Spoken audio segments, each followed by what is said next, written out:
out I can't play that without a thumb on my left side. Turns out I can't play to it on the internet. Yeah, well, that's a given. I gotta kill my banner. I'm learning. I can eat it. Are you eating your instrument? Totally, I'm eating my instrument. Sorry, I'm still diddling around with my. How's everybody doing? Dale, when I was just posting the link in the event, our friend Tyler Mitchell said, "As long as Dale doesn't get to talk too much, I'm down." All right, there you go. It's a good rule of thumb. That was in the events comments. Welcome, everybody. This is Outside the Inn. We are the Travis Larson Band, coming at you from various locations around the world, sometimes Central Coast of California, sometimes parts unknown. Yes. And okay, so yes, I am in a different location tonight. I am in an undisclosed location. I told the guys I am doing some R&D, some recon for the new album artwork. So I cannot say where I'm at. And you're safe and well and alive? I'm safe and well and alive, and all is fine. Is it Thank space?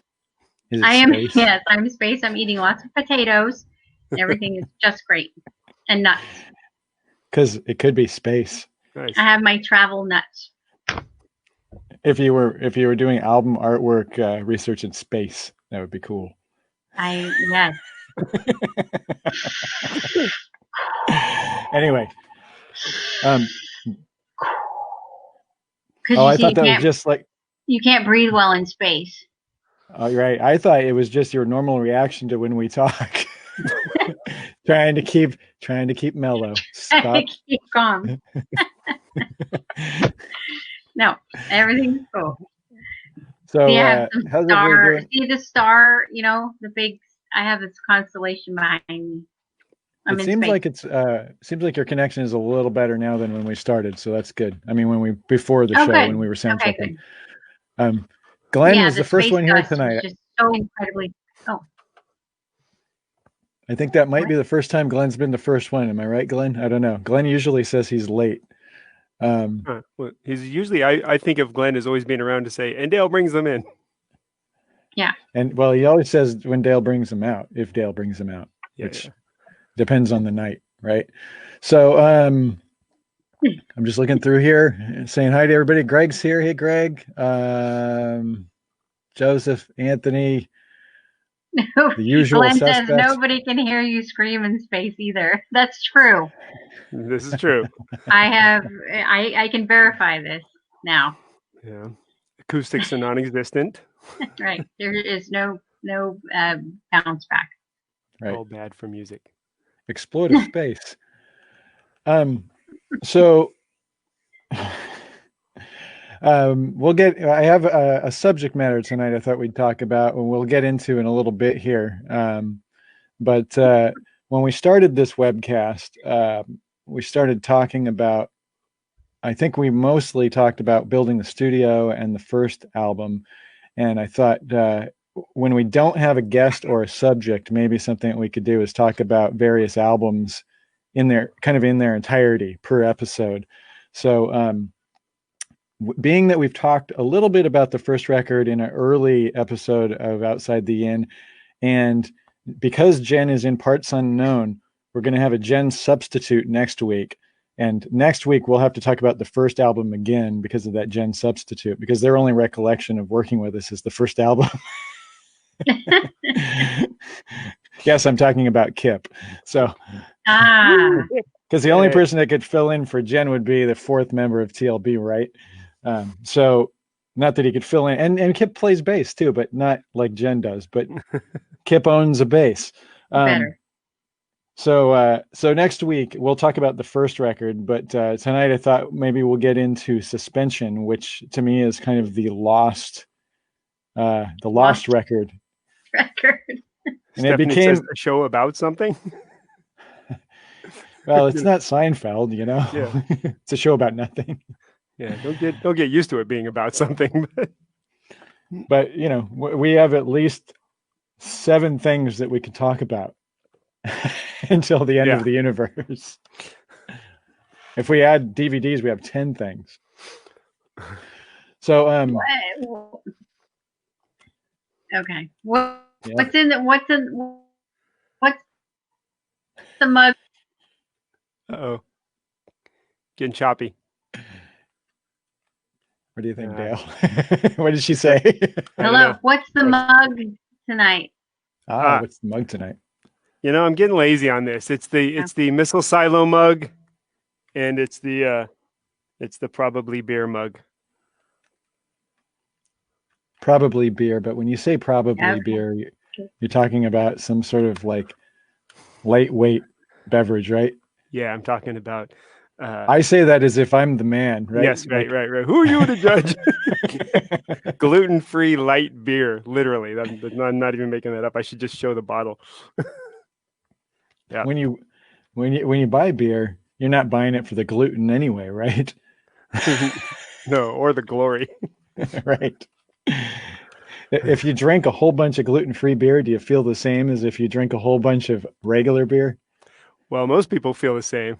Me, not at all. Joints ache for a week. Oh, right. No, I kind of meant the other feelings that you get from drinking too much beer. Yeah, for most people, same deal. So, Brian says that he revisited Shift lately. Totally awesome album. Thanks, Brian. Oh, cool. We will eventually get there. This is going to take a while because we have a lot of stuff to talk about and we'll be intersplicing those things with other stuff. For instance, I know Halloween is on Saturday this year, so we'll be having a Halloween episode. And during the Halloween episode, we have much evidence of TLB Halloween extravaganzas throughout the years. So do you think Jen's actually with us, or was that okay? I think she is. I saw it's like one frame per every 10 seconds. Yeah, sorry, Jen, you're frozen. This is like one drum lesson of mine per week. We'll go this way. Right. Yeah, now I see you blinking. This will be fun though. Shoot. I wonder if she hears us. Yeah, she's out. What do you got, Dale? Well, if you want. Here, this is completely random, right? You ready for this? I was going through some storage, both in my apartment and outside of my apartment today. Yeah. Sorry for a second. And I brought in some stuff that I could sort of show and tell. Hey, Jen, can you hear us? Hello? Darn it. I know that feeling. That's how it was when I was at my I like the frozen face. Oh, there she is. I was gonna say the frozen face looks so sad, but now it doesn't. This is a great frozen face. Well, so anyway. Here's what Jen would say about this. Much like the van, just ignore me until I have something to say. There you go. So that's a great shot though. Here, let's do this. Oh, is she? That's the other shot. Yeah. So Kelly, you there? Oh yeah, I hear you. Hi. Video's not synced. Hi. Well, yeah. It doesn't matter. As long as we can hear her, it doesn't matter. Yeah, totally. Yeah. Okay, I just want to say really quick, today's Devin's birthday. Happy birthday, Devin. Happy birthday, Devin. Are you sure it wasn't yesterday? Oh, it was yesterday. But happy birthday weekend, Devin. Yes. Yeah. Work that shit for the whole week. Yeah. It's hard to get a signal from space. Okay, Dale. Yeah. So you were saying? Well, this is going to probably be really dumb, but I figured it'd be worth a what's in the box for I was going through some stuff. It started with, well, let me see. I'll start this way. Some stuff that for some reason I have not thrown away in all the years since I would say 18 or so. I was still in high school and I was thinking I need a trigger for my kick drum and I need to be able to do some electronic stuff and manipulate sounds a little better. But of course, when you're in high school, you can never afford anything. And so I found my first couple homemade kick trigger Like this is literally a piece of metal with a couple cymbal felts and a piezoelectric element, which is a buzzer element from Radio Shack, and a jack that I wired onto it. This is a homemade kick trigger. And then when I got it to work, I made one and I just covered the whole thing in silicone glue. And it works to this day. It's the most reliable kick trigger I had until the most recent phase of Roland ones. There's a lot of things that have to go right. Like my soldering always undoes itself after a while. I'm just not that great at soldering. but I got one that worked, and I just completely just like I dipped it into a vat of glue, and now it's just bulletproof. And it's so ugly, but I got one working. And then when I first went away to college, I didn't have electronic drums, but I wanted to be able to practice. And I started goofing around with making electronic pads. This is one of the guys in a band I was in when I was still living at home. Making electronic pads. Worked at a stamp. Yeah. He worked at a stamp company, and he had, like that hard rubber you stamp stuff with, and he got me a whole sheet of it, which turns out that's one of the expensive parts of this. And then I got a bunch of angled aluminum, and then the same, like all the stuff is prototype. I always think I'll make a better one. That's that same buzzer element from Radio Shack, $1.25. It's for, you can send voltage to this piezoelectric element and it'll buzz, but if you vibrate it, it'll work in reverse too and send a voltage spike. And then where's the jack? My soldering stuff is always the funniest. There's the jack, and here's the super sophisticated clamp. I mean, this was 90 or so. So like I couldn't just buy a clamp for something. You had to get pieces of metal and vices and pliers and just bend it until you could just wrench it onto something. In my day, you couldn't buy a clamp. No, unheard of. And I don't have this anymore, but one of the things for cymbals, like rubber pads don't feel the same as cymbals. But what feels fine when you hit it is a plunger. I remember taking a plunger and putting one of these piezoelectric elements on it, and then I would hit it, and it would feel like a cymbal. It was a rubber plunger, and you could mount it. It was great. I had this drum set made up of stuff that looked like this, and a couple of plungers sticking up. My favorite quote so far: "You know what feels fine when you hit it? Yeah, a plunger." Yeah. Yes. Yep. So, and then this is the one thing I learned doing all this. When you first start this, you're like, well, I can't afford electronic drums, and if I could make them, then I wouldn't have to buy them. And then by the time you do, you make this and you have 5 of them that don't work, and you make this and you finally get one that works, but it looks so crappy that you want to make a better one. About the time you can afford to buy them, you're like, yeah, I'll just let somebody else do this. It's worth it. Right. I know why they cost so much. Right. It's not the wires and the elements. It's all the time. I will say this last thing. I found when I was when my father passed a few months ago, I was going through a lot of his stuff to just clear things out and get things where they should go. And I found this. This is such a weird. I'm a drummer, right? And I need a metronome. And my dad's response is something along the lines of, "You don't need to pay $20 for a metronome." And I'm like, "Yeah, I do. I'm a drummer." And so this is a metronome that I'd like to say my father and I did this together, and we kind of did, but he did it all. This was way before I ever had the chops to solder or anything. But it's throw this switch, you got a flashing light, you have an uncalibrated dial that you have no idea what tempo you're playing, but at least it's steady. And I think I scratched into the surface different numbers here. Like I chose 50, 60, 90. As long as you want to play those tempos, then I can do it. And it has a headphone jack, so I could. And you have to pull the whole chassis apart to change the battery. But I don't know. I was oddly sentimental about it. It's a metronome that my dad made for me because it seemed frivolous to buy one. Before you could just download the app. Yes. Yeah. Yeah.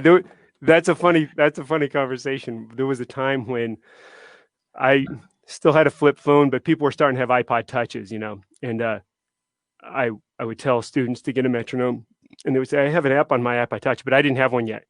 or a smartphone.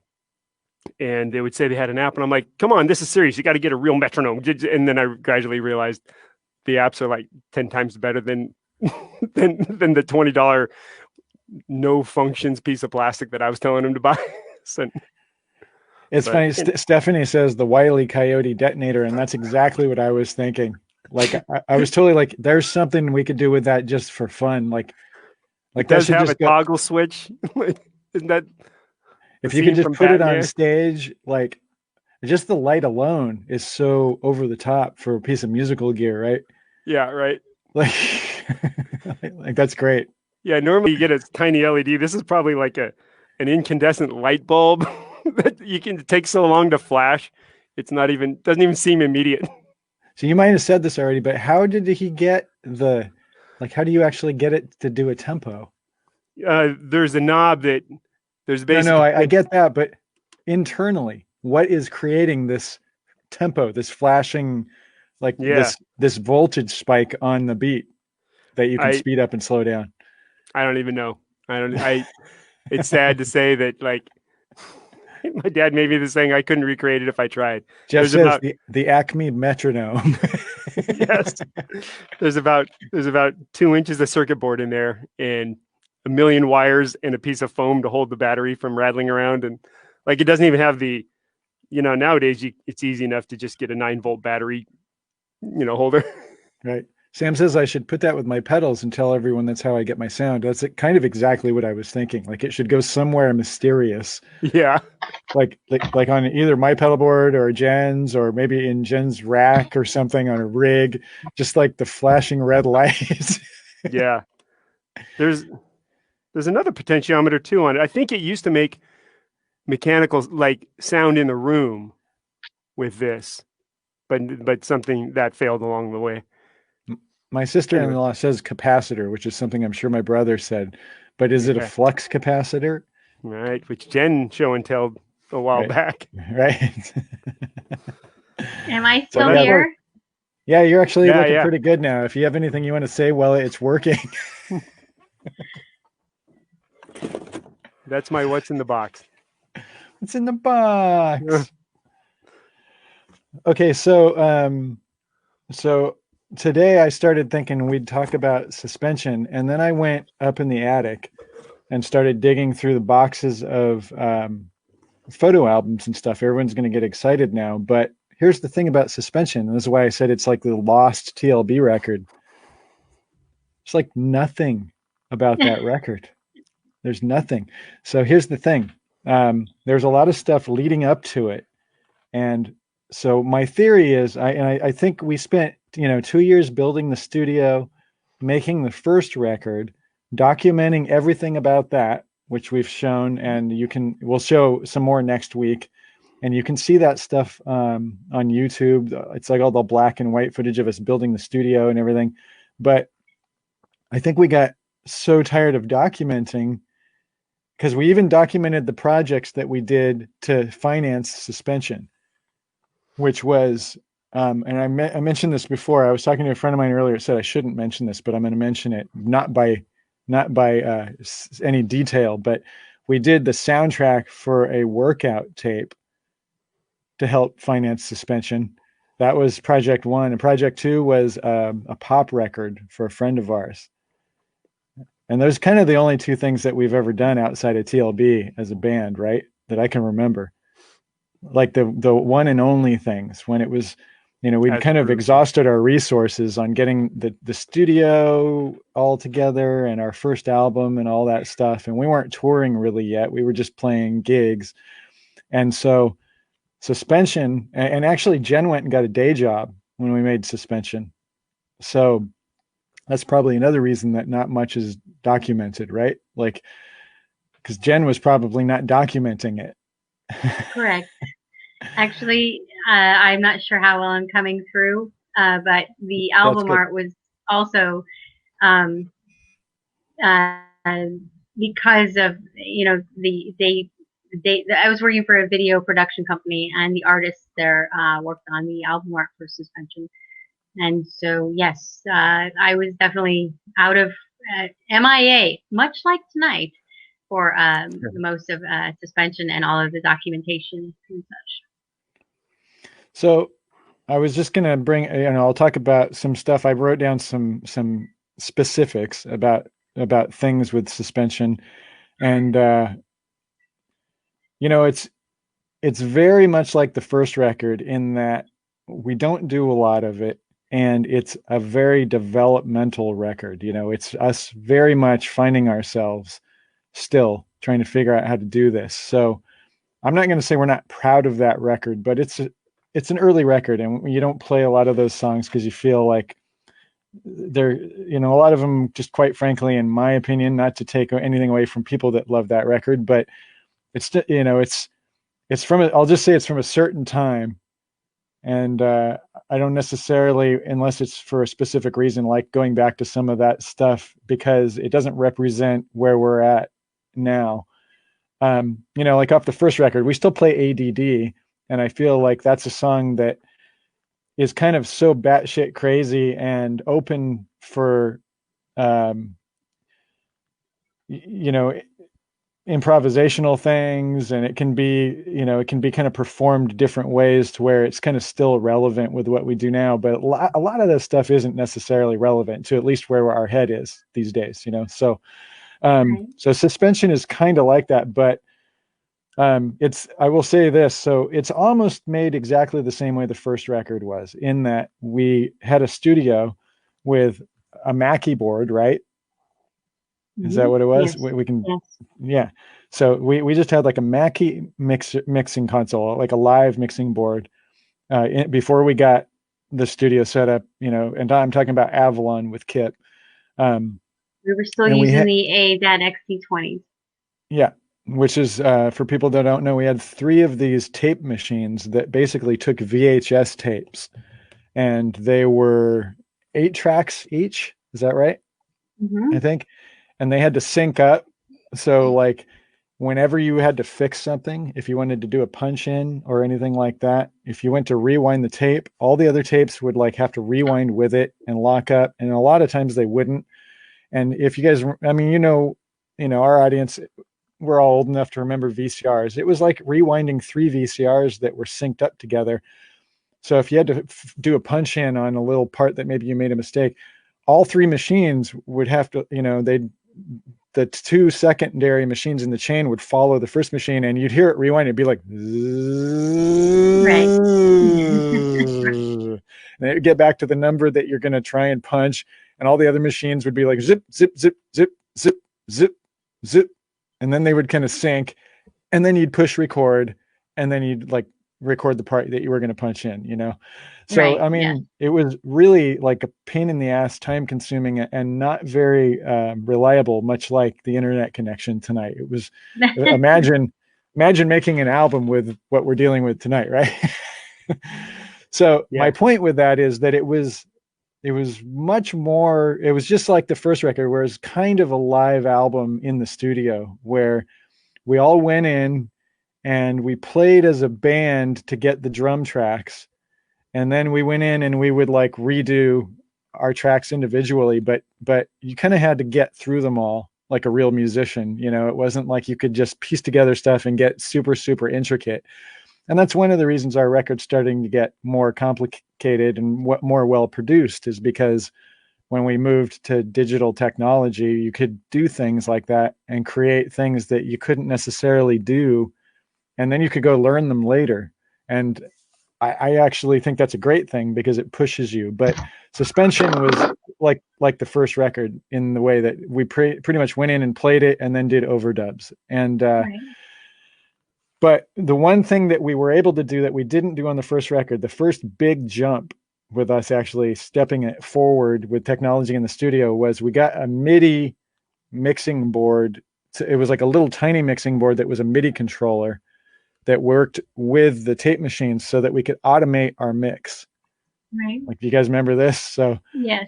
So that was basically what you could do for people that, that are not technically minded, that are listening, is, like today with computers, you can run the track that you're working on the computer, and while it's running, you can do mix moves and save them. So like, say if you go into the chorus of a song, you want the hi-hat on the drums to be just a little louder or whatever. You can do those moves and you could save them, and then you can do another move, and you can keep adding those moves. So you can do really complicated mixes. So if you've got 50 tracks, everything in the mix could change just a little bit on one section and then go back to what it was on the next section. And on our first record, we were doing that by hand, like in the old days, where we had our notes and we would play the song and bounce the song. And we all had our fingers on the mixing board, literally, like all of us. It's like, okay, here we go, and switch. It was like a twister game. Like you're reaching under somebody's armpit and reaching another knob. Yeah. So on the second record, that was the first record where we were at least able to do an automated mix. So the mix was a little bit better and a little bit more easy to deal with, where we could make make space in the mix for a guitar solo that comes in, or a bass solo, or things like that, instead of everything just being the same volume and it's just like a big wall of sound.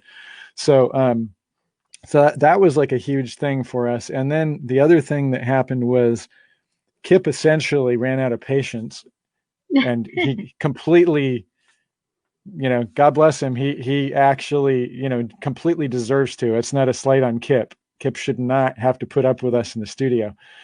And he basically said, okay, like, Trav and Jen are going to do all the punching and I'm leaving, so we got, we basically would get the drums down first in those days, and we would play with Dale until he got a track that he was okay with. And then Jen and I would go in and commence adding our parts and other parts and keyboards and overdubs and harmonies and all that stuff to it. And we would be in there for weeks punching stuff. And even overdubs, though, I hope I'm not interrupting too much. This seems like the time to say this, but even overdubs was such a everything was so intellectually and emotionally grueling because of for one thing, for whatever reason, we had the MIDI thing you're talking about that allowed us to automate mixes, but we never got the remote that allowed us to automate the location of a punch, right? Yeah. So you had to do it by hand. Yeah. And I was listening to this album today, and I would hear all this stuff, and normally I'd bristle if I heard something a little weak or something, like something just didn't sound, I felt like I could have done something better. But in context, I know just like, well, I understand this. I understand while I kept going because this was a good take. And it was too hard to punch cymbals. If a song didn't have a spot where it stopped, you couldn't really punch drums. And so, I can just hear myself, like there's some outros where if I was Vinny Colaiuta, the outro with the fade is where you start mixing it up. And I'm like, I don't want to blow this. You're just getting so stiff and so safe because you don't want to mess up a thing. But what I was going to say a second ago is nowadays, if you do a take and you look into the control room and you go, I don't know, how does that sound? It felt pretty good. What'd you think? And you go, I don't know, you want to listen? And then you can always just go, why don't you do a few more and we'll listen through 1, 2, 3. And this was always like, well, I don't know if any of us, it was on tape. You couldn't go back. Yeah. So if I got, and this applies to you guys, maybe not as much, but all of us, you get most of the way through a song and then you blow it. And then you go, could we fix this? And you go listen back.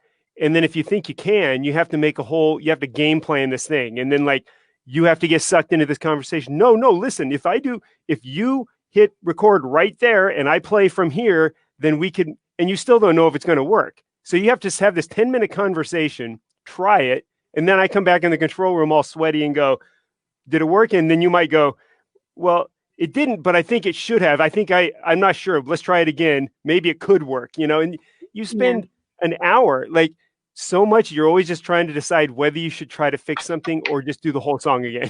Right. Yeah. And you're burning everybody's, attention spans out by every single thing you might try to fix is going to be because you're in love with something you did, but it's going to be harder than just doing it again. And you're going to drag everybody through this whole thing where you have to think of the human resources and how long everybody's going to be thinking until 3 a.m. Anyway, sorry. Sam said he may have missed it, but which album was it that you went to digital, or what was the last album that you used tape? So we're talking about Suspension, which is our second record. That was the last album that we used tape. And wait, say that again. Well, you know the answer. I say Suspension. We're talking about Suspension, okay, and that was the last album that we used tape on. I wasn't sure I knew the answer. Yeah, because so Burn Season was the next one. Okay, yeah, right. And that's when we first had Pro Tools and a digital recorder and all that stuff, which we'll get into on that record. But okay. And Greg says, "You mean doubly?" Because it's doubly good. I like the comment by Tommy. If I was Vinnie Colaiuta, ... Yeah, like that solves everything, doesn't it? Right. So I thought we could kind of go through the tracks too. And by the way, just so everybody knows what album we're talking about, I'll show the I got a screen share here. I'll try and bring up if I can. Let's see.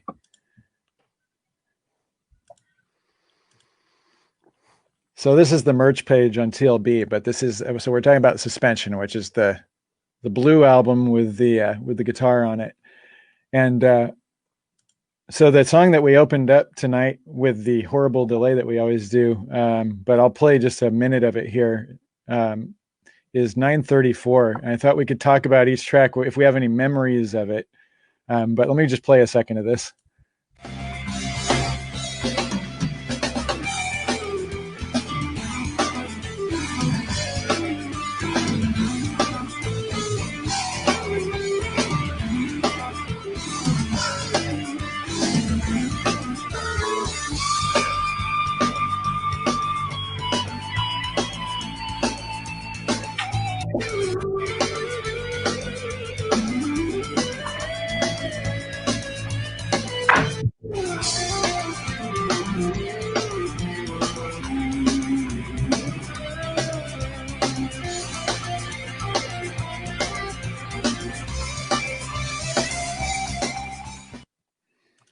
So I like at the end, you hear the little Eddie Van Halen, really talking about last week, Eddie's influence.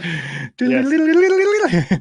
But so first of all, 934 opened, it's the only album I think that opened up with nothing but drums. Yeah. And Anthony Kimball says 934 was a room number, wasn't it? It was not, but we'll get to that. But first of all, Dale, do you remember anything about, like, did that beat? I don't remember if you came in with that beat or if we were trying to come up with a beat. Like, I don't remember where that came from.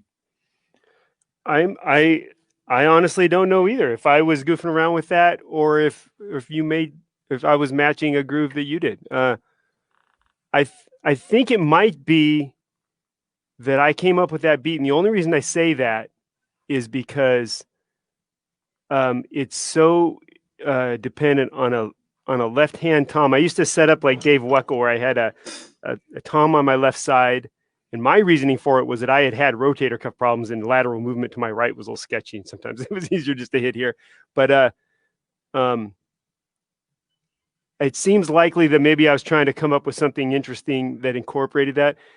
And since then, we've talked once or twice about using that song on live shows, and I remember going, "Oh man, I gotta set up differently just for that one song," because since then I've recovered my right arm.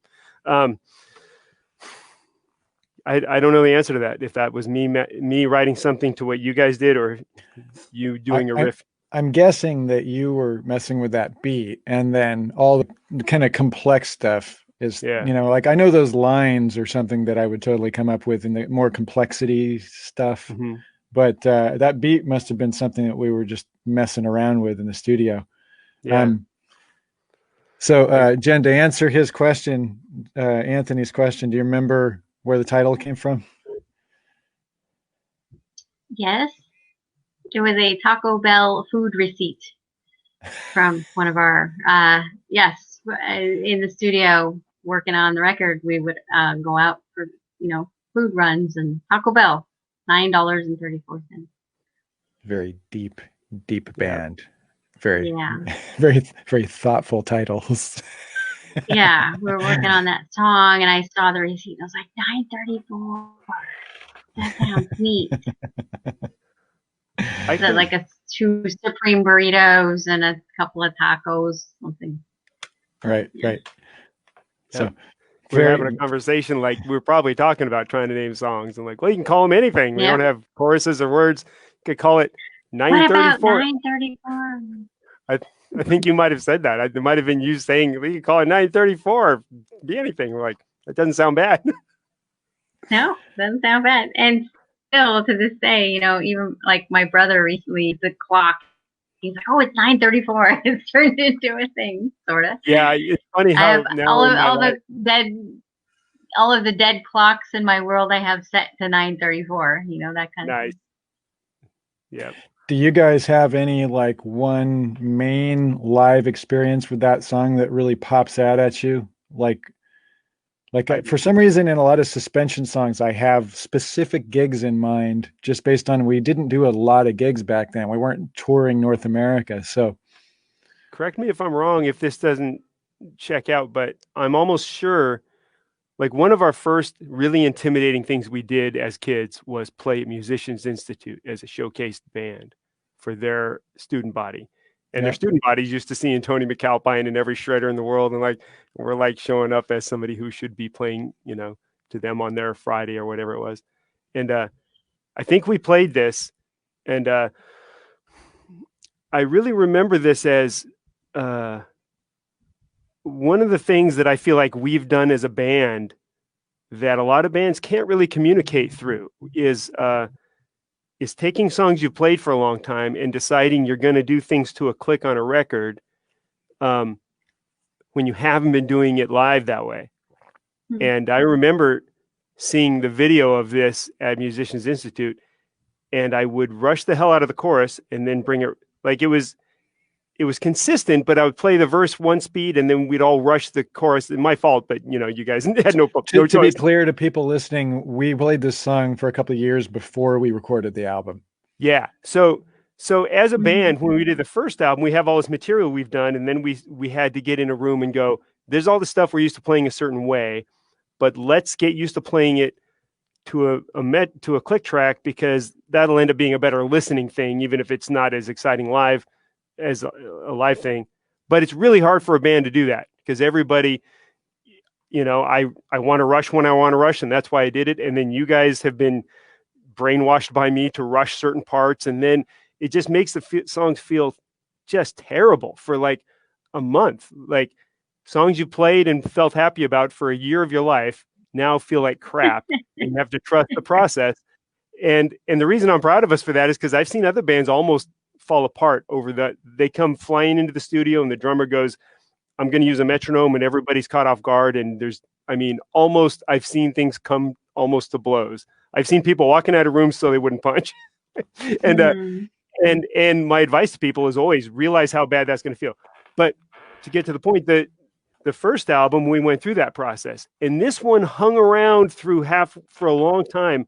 We lived with this song, I think, even longer than some of those first album songs before they got recorded. Mm-hmm. And it was really hard to smooth that out. I remember how awkward it was. And you would think I would remember all the first album stuff, but this is when I really remember just trying to make work correctly. And yeah, that's what I remember about it. Oh, and also I remember Squeeze and Shake. I know we haven't gotten to that song, but I'm going to say a similar thing where we worked that one up. Everything else we're working up to a click, so we can decide if it needs to be faster or slower, and there's less of that adjustment period. But on Squeeze and Shake, we figured, well, let's go do this. We did a harbor festival or something right before we get into the studio. We went out, played a show, and went back in and felt like that would be good for us as a band. And I'm not sure it was, because all it did was we played at right speed for months, and then I rushed the crap out of it at that show, and then I went back and like, this seems all slow. Like I just completely recalibrated my brain with that one live show. Just a sidetrack on that. That's like I said, some of the only pictures I don't find any pictures of us doing this album other than inside the album. but there's a lot of gig pictures of leading up to this album because we were doing gigs and stuff that year. Like you said, we should get in shape to record, which a lot of people say, but I think we've changed our motives or our ways of doing things over the years. But back in the day, it was like, yeah, we should go do some gigs so we're comfortable when we get in the studio. But the way we work, not necessarily a good thing all the time, right? Yeah, they're different animals. So this is, by the way, this is the inside of the sleeve, which is the only thing I have of us actually recording. But here, sorry. See if I can get the reflection out, which I'm sure there's some pictures somewhere of this, but yeah, wow. But we did do a lot of gigs, and you mentioned that Harborfest gig. That gig was right after 9/11. And so that's my little sidetrack real quick is 9/11 happened, and then we had that gig, and we're playing a little harbor festival on the central coast of California, and there was all of a sudden a bunch of security. Like it was like a week later or something like that. Huh, right. So that was trippy. But I remember that. Do you have any specific 934 performance memories, Jen, or even a time of doing it?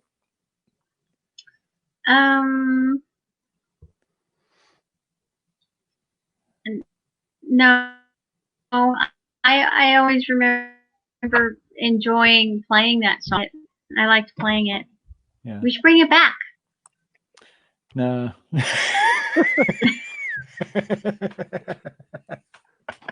that did hold up of the songs. As I was listening through, I made a note to myself of certain ones that held up better than I thought. That did okay. that was such a realistic, like when we tell people watching this, that was look inside the van. You're right. Yes, that right was there was looking the van. We should bring it back. No. I was looking at the songs on suspension and thinking about them, and I was like, if we brought anything back, what would it be? You had mentioned crosstalk many times. Yeah, I mean, I think I always felt like a lot of this record and the first record are not finished. Right. And another sidetrack, but that's one of the things, and I won't throw him under the bus because I don't want our fans getting mad at him because he's right.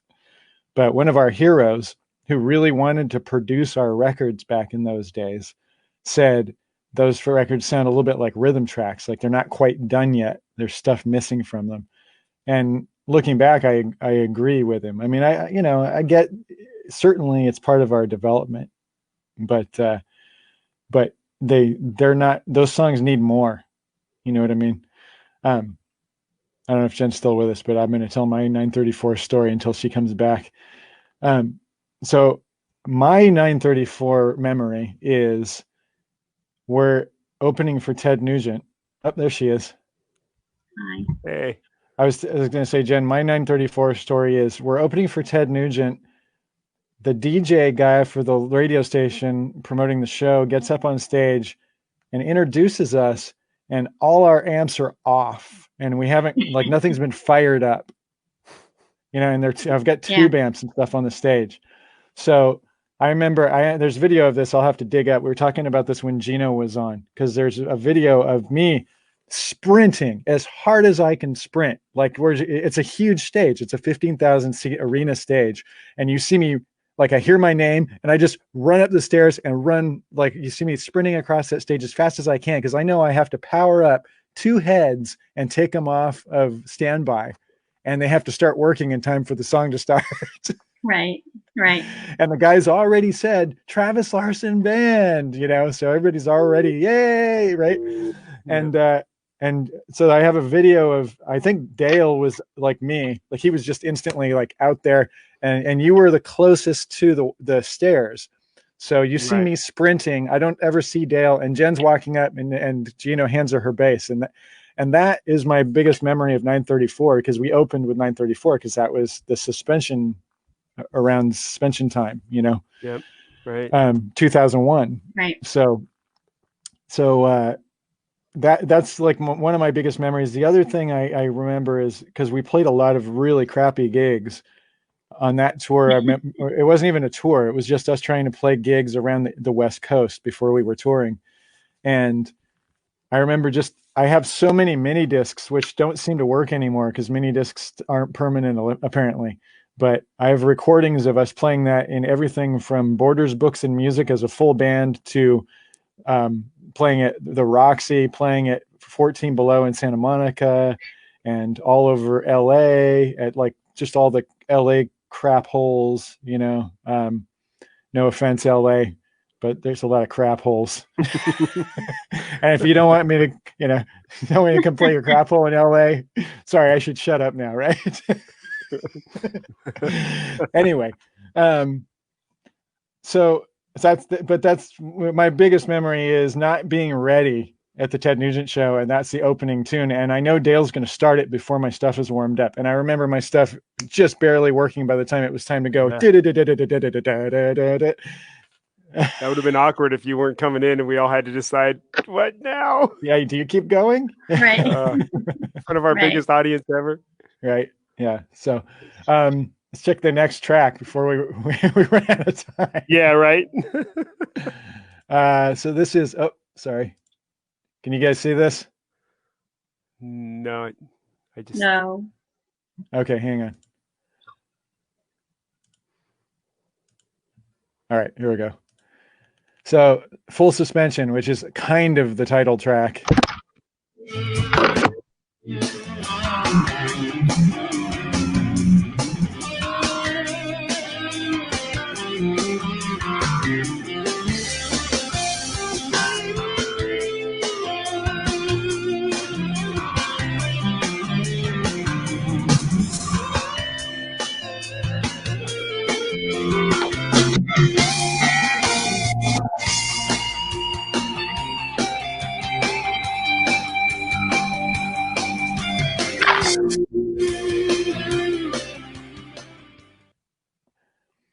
So it's funny, these clips, I'm just using the commercial clips from the website. And of course, not many of them have much verse in them. They're all like somebody's solo and then into the melody. But Full Suspension to me is kind of a very Eric Johnson-y type of thing. Like that's kind of what I was trying to do. I was trying to play like these clean Eric Johnson-y chords in a pop context in the intro. And it's funny, I remember Jen recording this song because for some reason I was in the other side of the studio doing something else, and she recorded it with Kip. And I don't remember, like I was in the big room with Dale doing something, but she was over there doing, playing the do do do do do do do do do, and that's the one song that I wasn't sitting there when Jen was tracking because of whatever reason I was trying to take care of something. So, but that song I remember being like that's a song that I think could sound better today and still has like some merit, especially with the gear that we have, the technology of being able to add piezo and MIDI stuff over the top of the clean chords and make it sound full and all that. Like that's a song that I think could hold up. It's a little bit mid-tempo, light in the loafers, but it's a good song. Yeah. Anybody have any recollections of Full Suspension? Yeah, I would agree with all of the things you say. Mid-tempo, light in the loafers. It's a fun song. It's a feel-good song. Not that there's anything wrong with that. Right. There's nothing wrong with that. It is a suspension-like, happy-go-lucky song. I used to like playing that song too. Actually, yeah. We should bring that one back. I'll consider it with the technology. I was waiting for the no. No, I actually looked at that song recently because I think Glenn was suggesting that I play it on the solo streaming shows, which, by the way, I'll mention I'm going to try and do one of those in maybe week after next, just so people know. Keep an eye out for that. But I went and looked at it, and I kind of started checking it out to see if I still had any of it under my fingers and stuff. there's some issues with some of the backing tracks of some of this stuff to do it as a solo guy, because we weren't really thinking in terms of using backing tracks to play anything back in those days. So what happened was we went back and we remixed the early backing tracks off of the tape way back then with no real references. So those are not the album versions. The backing tracks are not the album versions of the mix. And so some of them are pretty weird. That's why I, as far as doing any kind of a solo performance of some of that stuff, I'm hesitant to do so. Although there's certainly issues with the album mix as well, which we can talk about as we go. But interesting. Yeah. Are we really going to go through every song here? Well, we can be quicker with some of them. Dale doesn't have anything on Full Suspension. We'll keep going because I have I have some Power Down stuff. Anything, Dale, on that one? No. Or no? I remember this did have to do with the groove because I finally bought a new double pedal, and I was so shocked that it was one of the few times in my career I remember like upgrading my gear allowed me to play better. And I made a little mental note. And I think I even had a quick conversation with you where you're like, yeah, like, cause we're so cheap and we never like buy anything unless we have to. But I remember you going, if something is holding you back from playing, then there's no amount of, spend whatever you got. You can do what you got to do. But I remember I got a new double pedal, and it in that groove of, I'd go, I can't play it anymore. I just allowed my feet to work a little smoother. And back then. Oh, so you're talking about Power Down. Oh, crap. What did I do? Yeah. Yeah. So wait. Let's move on to that one. Yeah, sorry, I thought you moved to that one. We were talking I about. apologize. I thought you moved on. Sorry. No, that's okay. Nope, I don't have anything to say about Full Suspension. It's a nice song, and it's if you get Eric Johnson in your mind, it's totally legit. I listened to it today and went, this is kind of fluffy, and then I went, oh no, it's totally got an EJ vibe. No, you just have to get in the right frame of mind. This is kind of fluffy. Sorry. No, that's all right. Okay, so Power Down.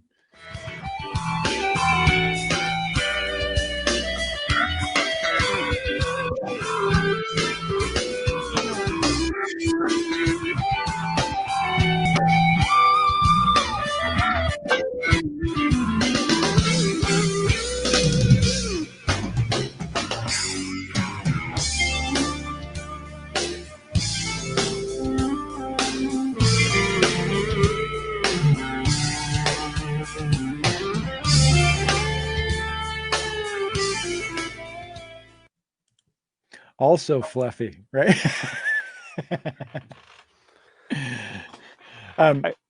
Yeah, go ahead.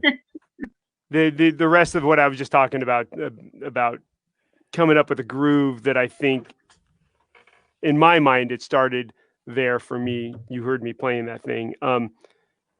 But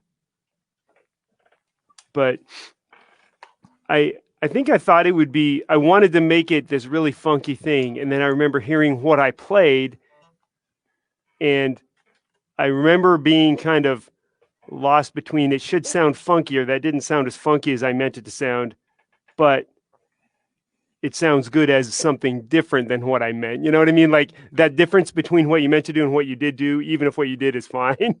Yeah. So I remember that feeling. That's about it. I just remember going, I thought I was going to sound funkier.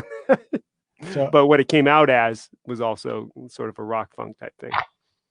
I very specifically remember this song coming together at a rehearsal when literally Jen went to use the restroom and we were kind of waiting, and I did the thing that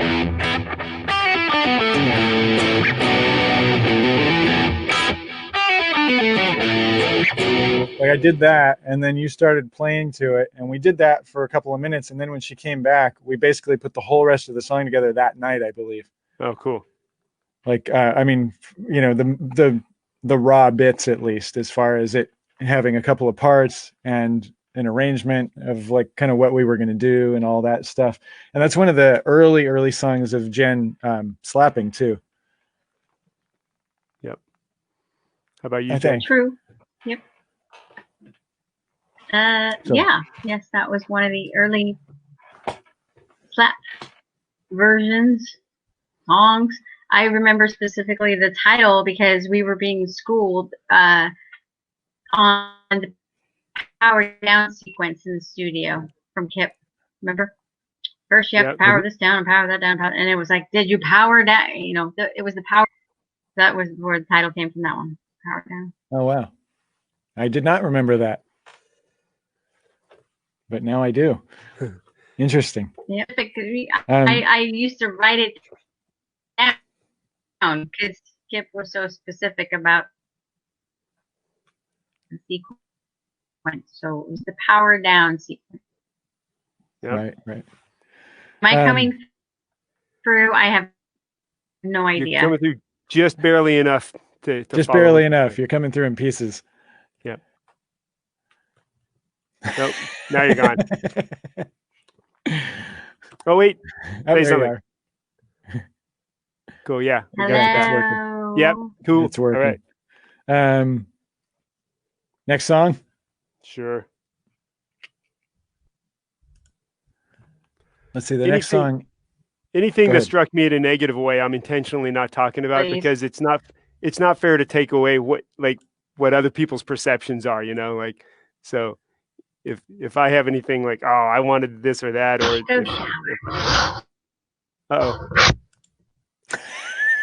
Jen got blown out of the airlock. Space. Wait, you're back. This will be fun for you to watch later, Jen. Oh, she's not here. Those are some good freeze frames, though. Yeah. You with us, Jen? Maybe she should try signing out and signing Hi, in again. are you there? Oh, Hey. There you are. Hello. Hello. All right. You hear us? Yeah, it's working. Cool. Okay, so this is Return to Zero. Hi. We are Hey. coming up on some songs with some good stories, by the way. But Return to Zero is the next track. This is the third track on Suspension. And so something like this.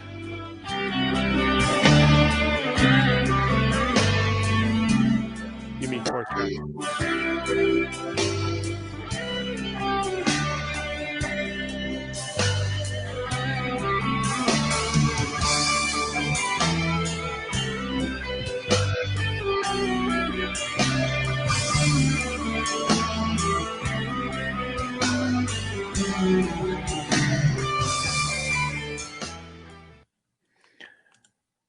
So I haven't previewed any of this stuff. And man, does that sound slow to me. Huh. Like I don't remember that song being that slow. Huh. I do, because I want to rush everything. Right. So I remember a couple things about Return to Zero. I remember playing it live. I think we had to sample.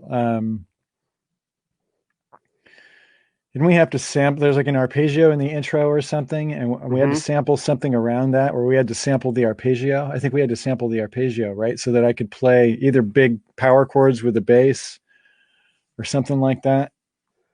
Yeah. There was that. Yeah. Yes. And So- I can't remember whether we just started it cold with that, or did we shift to that? Yeah, I think it starts with the arpeggio. Oh, I think you actually start with the sample, which is like a weird thing to do live, because normally if we sample something, I always play it first. Right. And then you'll trigger it so that I can play the next part.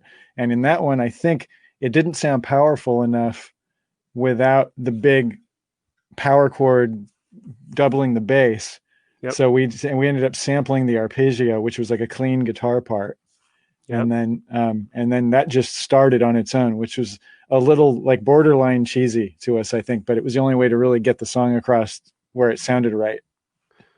Yeah. I remember us being nervous that it might come across a little jarring or something, but I remember seeing live performance videos and stuff, and it seemed cool. I remember playing that song a lot with Jen at bookstores because it's a mellow song. Right. Like that was a song that her and I would do a lot as a duo. And there's a whole, for people that know the record, oh, she left.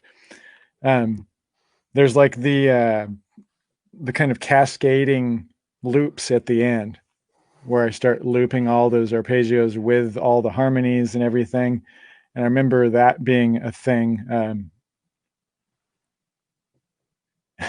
It's like, so look at this nice portrait of Jen. Yes. She looks fantastic. Chime in or say check, Jen. Sorry. Like, oh, there we you hear go. you. Check. I'm sorry. Check. The outer space signal sucks. Yeah. The We gotta photos are going to be work on great, that, though. Mr. No worries. Yeah. Mr. Space, you have to work on that. Jen's upload speed is like 1. So, You know. from space. Yeah. No worries. Tough out here on the lunar rover, you know. Sorry, Jen, do you remember? I need to get that constellation right there in your eyeball. Jen, any comments Sorry. on Return to Zero? Yes, I remember the title specifically on the. Can you hear me? Yep. Okay. The ADAT XT20 had an RTZ button, and I asked Kip, "What does that mean?" And he said, "Return to zero," because it's the fastest way to get back to the head. And I was like, and remember, this song had that one measure of 10 that Dale was so freaked out about. And so it was, for me, like this whole full circle return to zero. Yeah. Yeah, because why would you have one measure of 10 in an entire song? I remember Correct. being somewhere, I was probably between classes at school or something, and I got this call saying, "So I just cannot feel this one measure," like literally trying to like talk me through this. And I was like, "Just count to 9, just count to 9, just count to 9, it'll work." And I'm thinking I'm right, and I'm just giving, it doesn't work. I'm wrong. And you're going, I don't know. And then I get this call back like 10 minutes later, like, "You played 10 that measure. I just did some fill that ended up being in 10/8, and that's the one measure of 10 because I just got all caught up in a fill." And then you were left to figure out what the hell happened. Because again, tape. Yeah, right. I think, it had stretched or something, right? No, it was just that you can't fix it. If he had played one measure of 10 digitally, you would just chop out the extra bar. Yeah. But you might couldn't not do even that. tell Dale about it. Yeah, so he was recording the drum track and he played one fill long. And then, you know, we kind of went with it, but because you couldn't fix it without redoing it. So it was what it was. So why not make one little thing weird for the guy that tries to learn it in 20 years and thinks it's a super easy song? Because it sounds like a pretty easy song. And then you go, wait, did I screw that up? What happened? Like right in the middle of the song, there's one measure that's wrong. Yeah. And return to zero, you know? Yep. This conversation is fun for me too, because it's funny how much Trav and I always have these long technical conversations about gear we're working on. And Jen is actually the one with the head for all this stuff. Like, you're always the one who knows the model number and the machine we were using 20 years ago. Right. You're just not interested. You know. Anyway. I would say it's retention skills, but it's not. I don't know what that is. I just think you got the head for this stuff, but Travis and I are the ones who are all wrapped up in it. But you're just like, "Oh yeah, that thing. Oh yeah, that's this." Like, we don't even know what it was. I just wanted to say hi to James Tejada. Yep. Because he's from those days. Oh yeah. And I saw a lot of people saying glamour shots, and Jen looks fantastic. And it was funny because when she came on the sound check, Dale and I said the same thing. We go, when we can see you, you look really good tonight. It was something a little weirder than that. It was like, you look like you would look good if we could see you better. Like, right, yeah, like we're theorizing that you probably look good. Yeah, and I saw one Max Headroom comment on Jen, just so you know. Stephanie said, "This is a great. I apologize. This is a great line, by the way, from Stephanie. She says, "What books sold best on the Border Store?" What's great about that is that's before Jen had a book. So, what books did we buy on the Border Store? And it would be Jen, because Jen used to buy books. Yeah, you know what was so cool about the Borders tours, and I hope I can get through this without chopping out right now. I used to love those tours because I would roam up and down the book aisles, and yes, I am definitely a reader and a book person, but those tours were difficult in very intense ways, and I would see these titles of book to me that would just in a spine title say, "Don't worry, tomorrow's another day," or "Make sure you drink your milk," or just some random like little bit of wisdom that I needed right in that moment because I was so stressed out, tired, or whatever the thing was. And so I got all these little nuggets on book spines, walking down the aisles of Borders, Books and Music. And how to fold fitted sheets was always, one of my favorites because I could never understand how to do that. So anyways, I loved the bits of wisdom I got from the book spines while on Borders tours. However, I do not know which ones were the best sellers. Probably not those ones. Jen and I also have a whole collection of memories of the book ladies throughout the country that worked at the Borders Books and Music when we were touring early on Suspension. And there was this lady up in the Bay Area who's from Oakland, and she would get on the mic. Remember her? And she would just be like, "We have the Travis Larson Band here tonight. My favorite band, the Travis Larson Band. I'm so excited that the Travis Larson Band is here." And this is like all the voiceover of the bookstore, right? Like it's a huge like bookstore, and nobody cares. They don't know who we are. Nobody cares. And she would just go on and on and on. She was such a sweetheart, Yep. Yeah. I remember her going on about Jen. You could hear her just smiling on the phone, like just going, and that bass player, you just have to see this female bass player is so good. Travis Larson Band is so great. And the bass player, just go watch Travis Larson Band. Right. I just love that bass player. Like she would just go on and on. Love that bass. Yeah. It's so hilarious.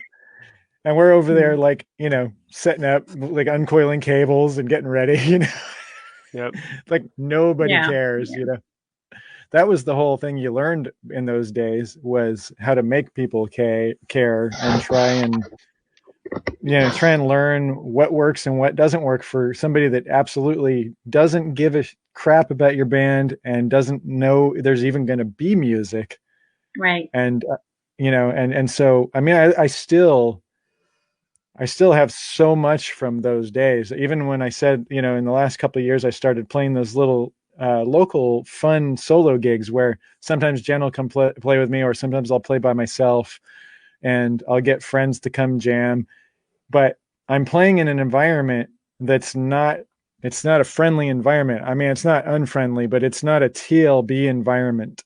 I'm purposefully taking myself out of a TLB environment, and half the people that show up know the deal, but then there's like a bunch of Embarcadero tourists that don't know the deal. And it's such a flashback when I do those too, when Jen and I used to tour Borders all the time, because it's a whole different skill. It's like you're not just up there knowing everybody's on your team. You're looking at people that went in there, and some of them are looking at you like, I wasn't here to hear music tonight, and so have to, most of them. Yeah. And so how do you get those people on your side, and that's, and how to work a room, how to change the set list around, how to talk to people.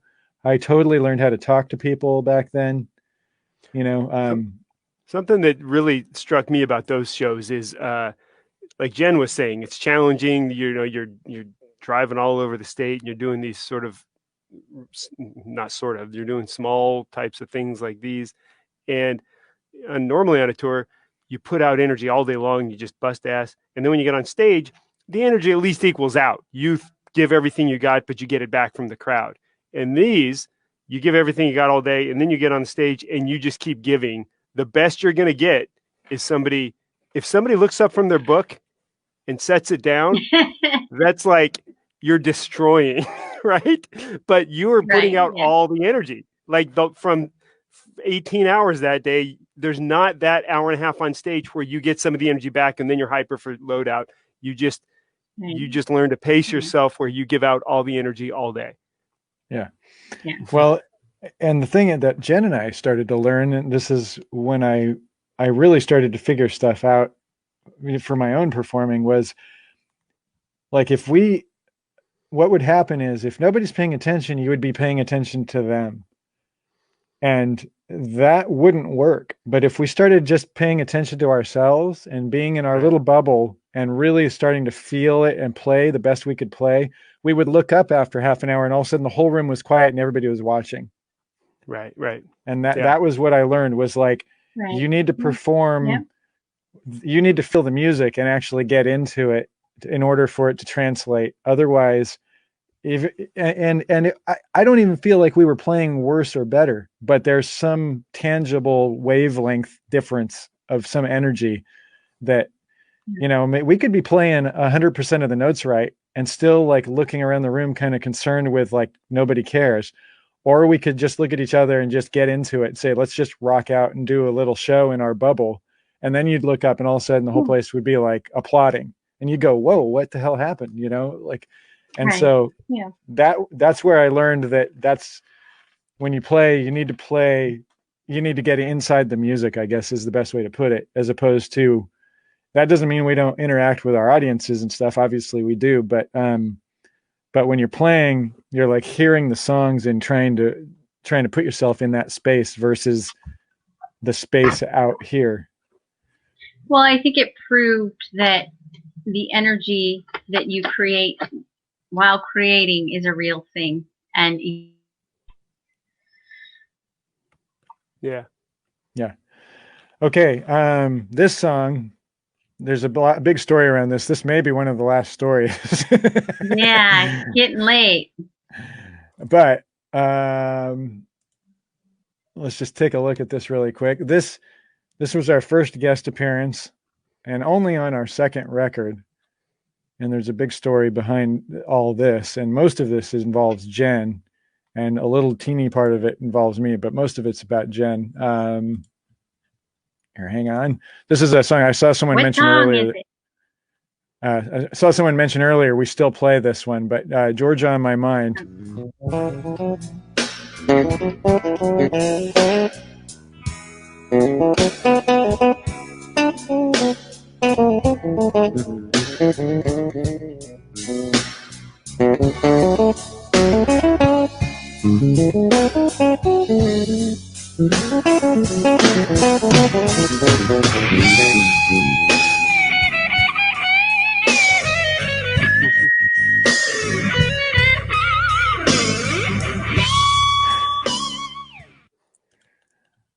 So first of all, let me say, you guys remember the Travis Larson Japanese tribute band from like years ago?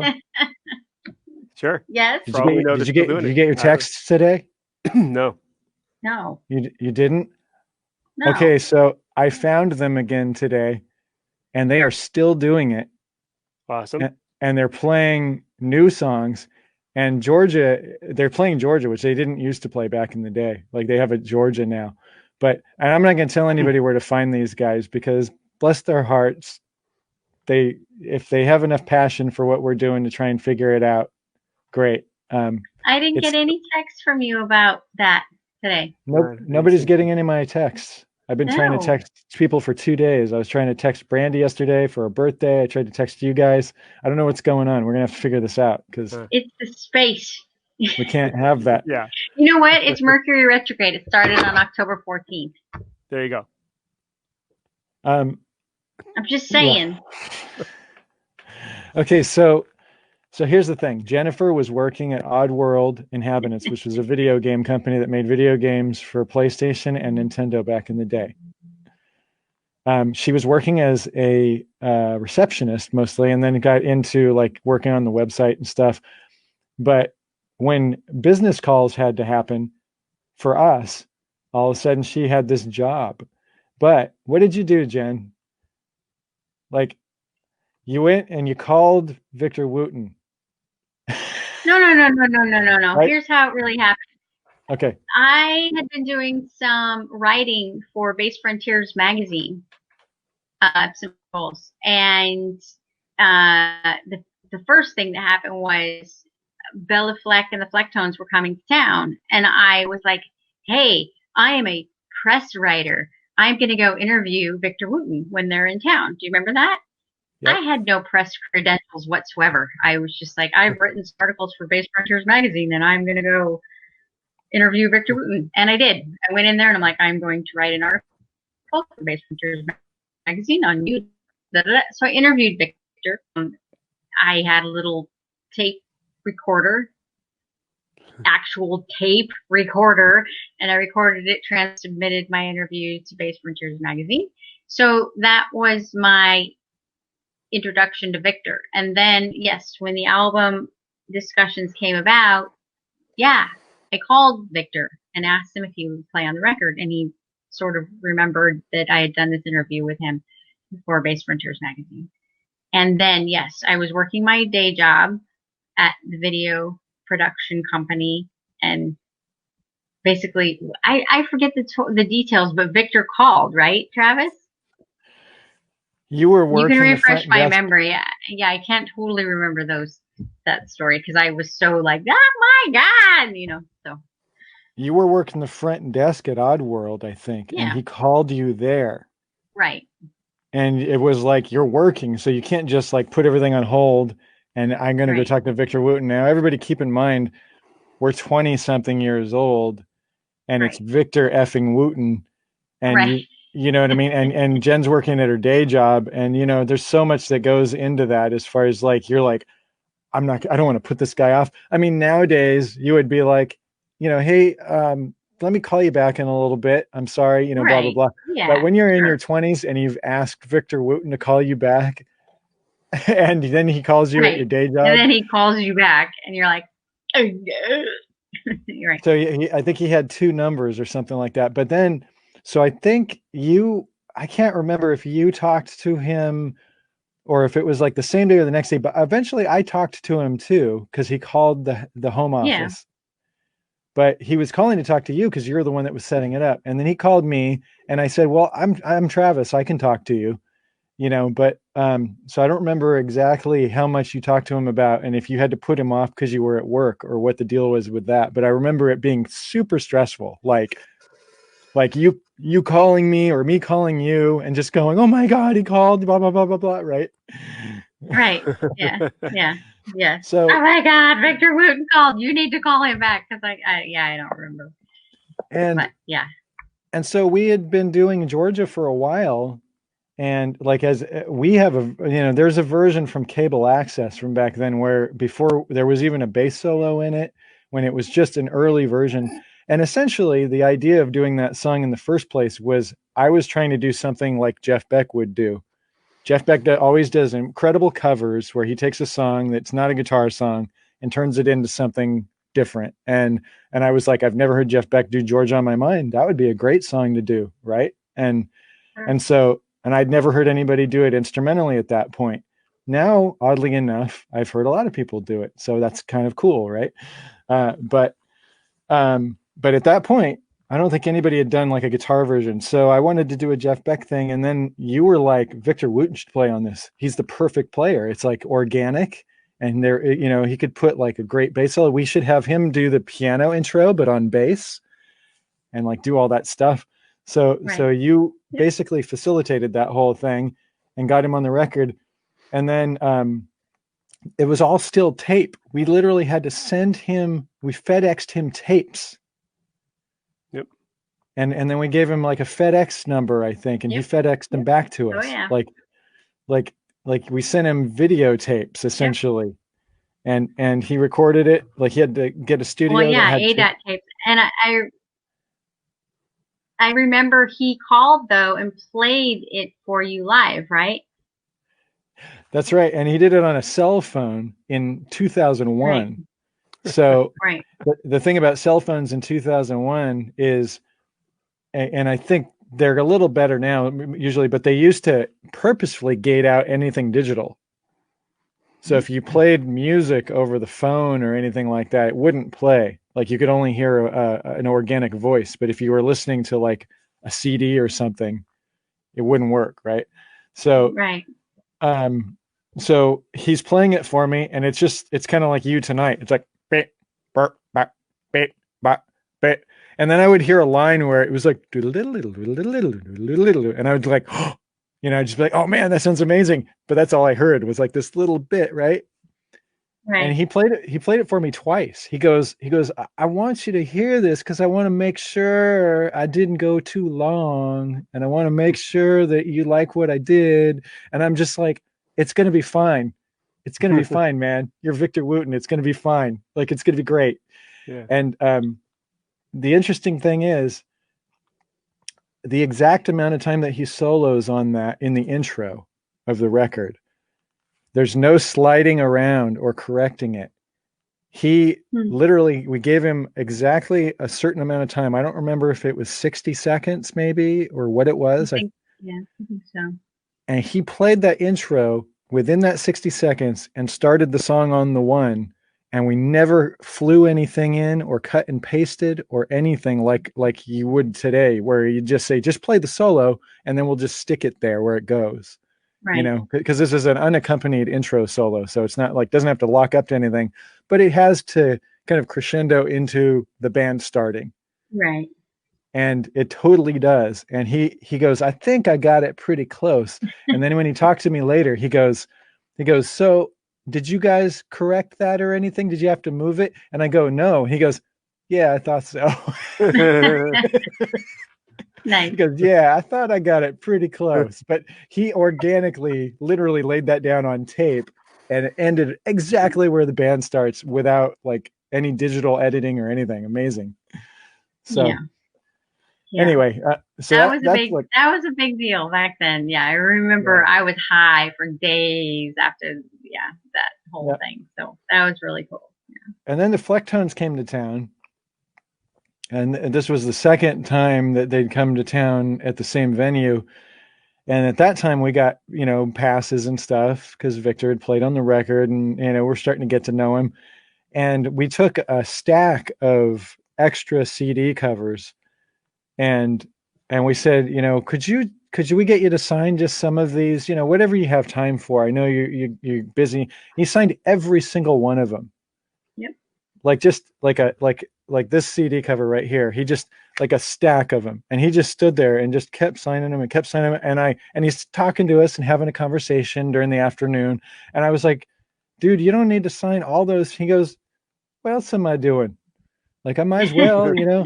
And so, you know, we sold a bunch of those when the record came out, but we still have a small stack for next year when it's the 20th anniversary. That's just a little bit of a nice, a little, you know, foreshadowing for maybe what might happen next year.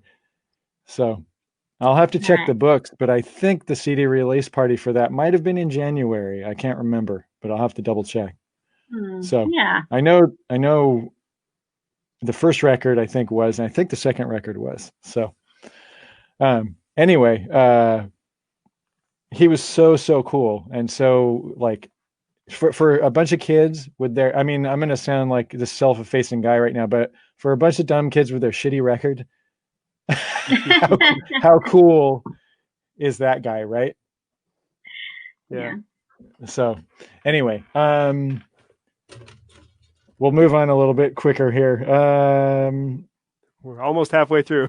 Right. Yeah. We'll move faster. Sandusky Trail.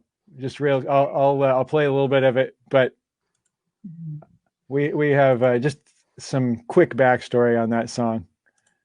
Hang on. Sorry. I have to click so many things to bring it up. All right, here we go.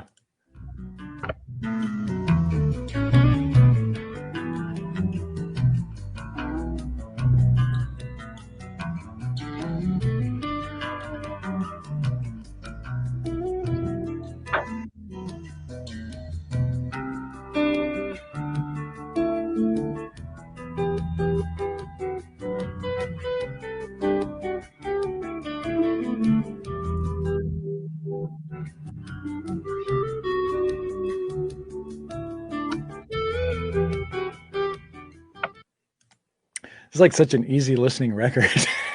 I know. My God, this record. It's just like, okay. So That was a song I said. Yeah.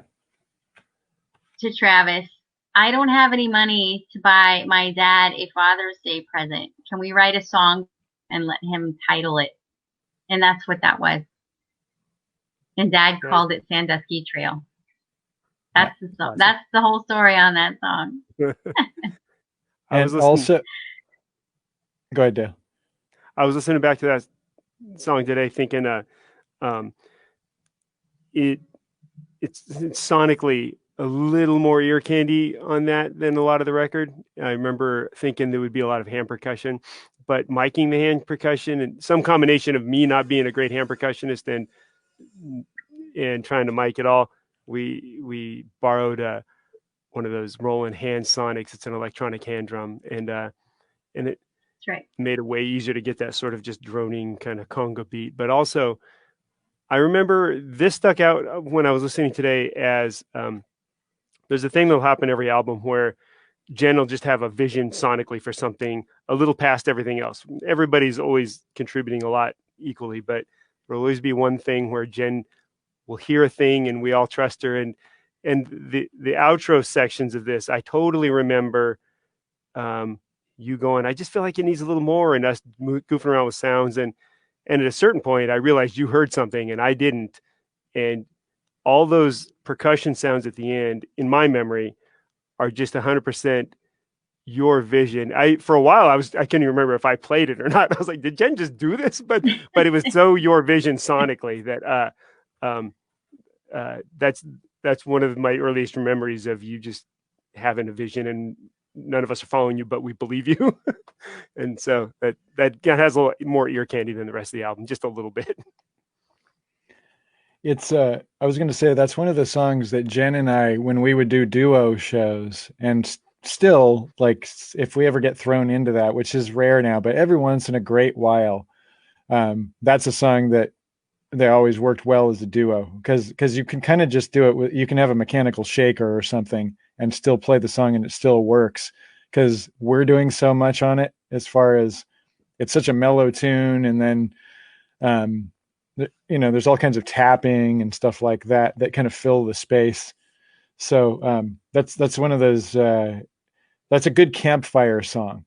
Like if Jen and I have to like play at a campfire, that's a good song because it still works. You know what I mean? Like there's not a lot of TLB songs where you can just throw a couple of guitars on or acoustic or something and still it makes sense. So yep. Cool. So, Goober asks, why did your dad name it that? My recollection is that when my dad was a kid, he hitchhiked from Oklahoma, and that's how he ended up in. Oh, we lost you for a sec. I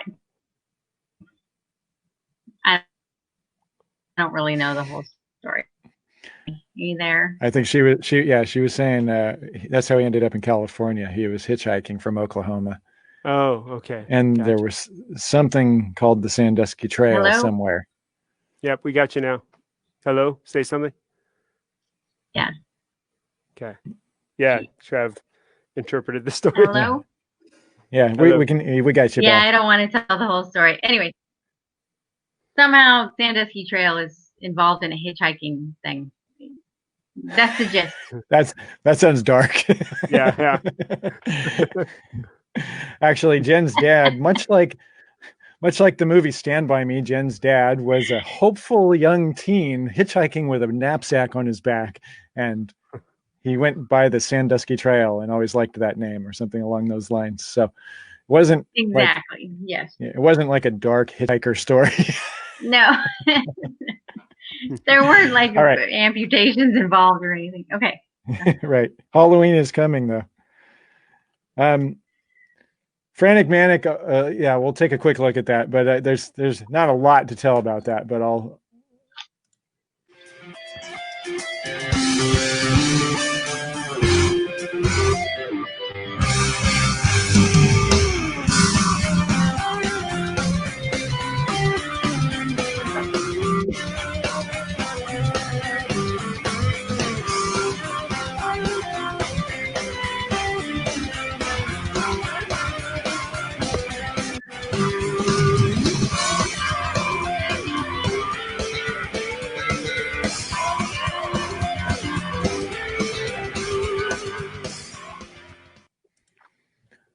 So obviously just us trying to do a double bass shuffle that we could shred on with Slowly.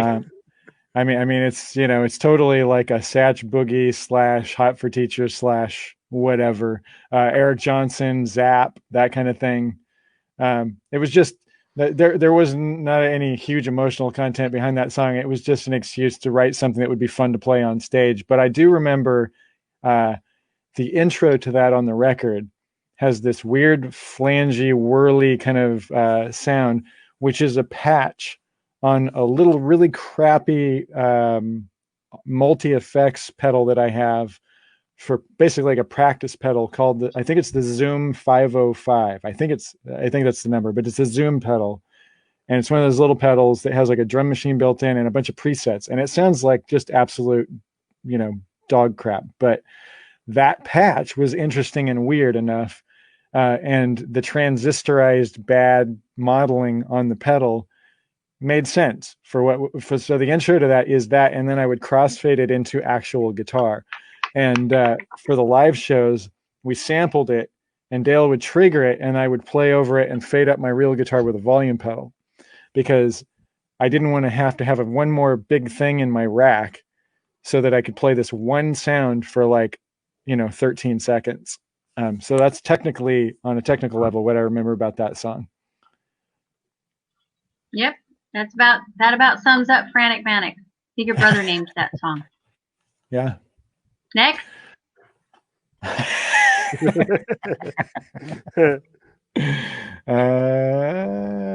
hang on. Yep. It's the song before Aftertouch. Get it? Aftertouch. Touch. Right. Aftertouch.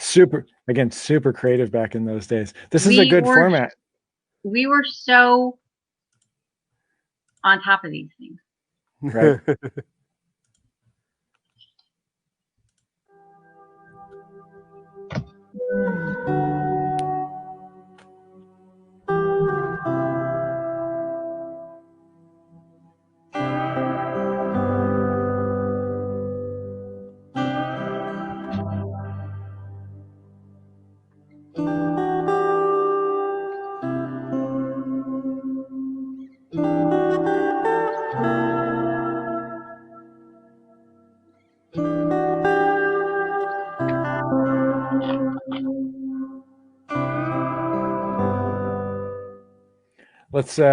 Let's throw Aftertouch on there for a second too, since it's kind of a continuation, like one runs into the other.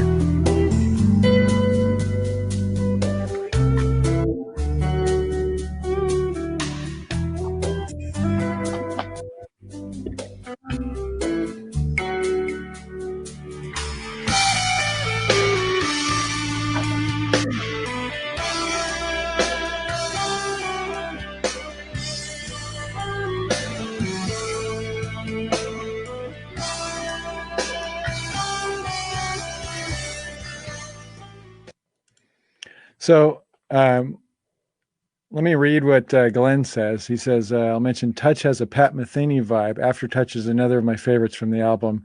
Times Like These is also excellent. Thanks, Glenn. So Touch is actually 2001 or thereabouts. We lost a couple of family members. And so that's kind of dedicated to losing a couple of family members. I think, I know my grandfather was one of them. I'm trying to remember if, how long ago did we lose your mom, Dale? Was it your mom? Yeah. I don't know exactly where it sits in there. But I remember that's kind of was what that was. Yeah.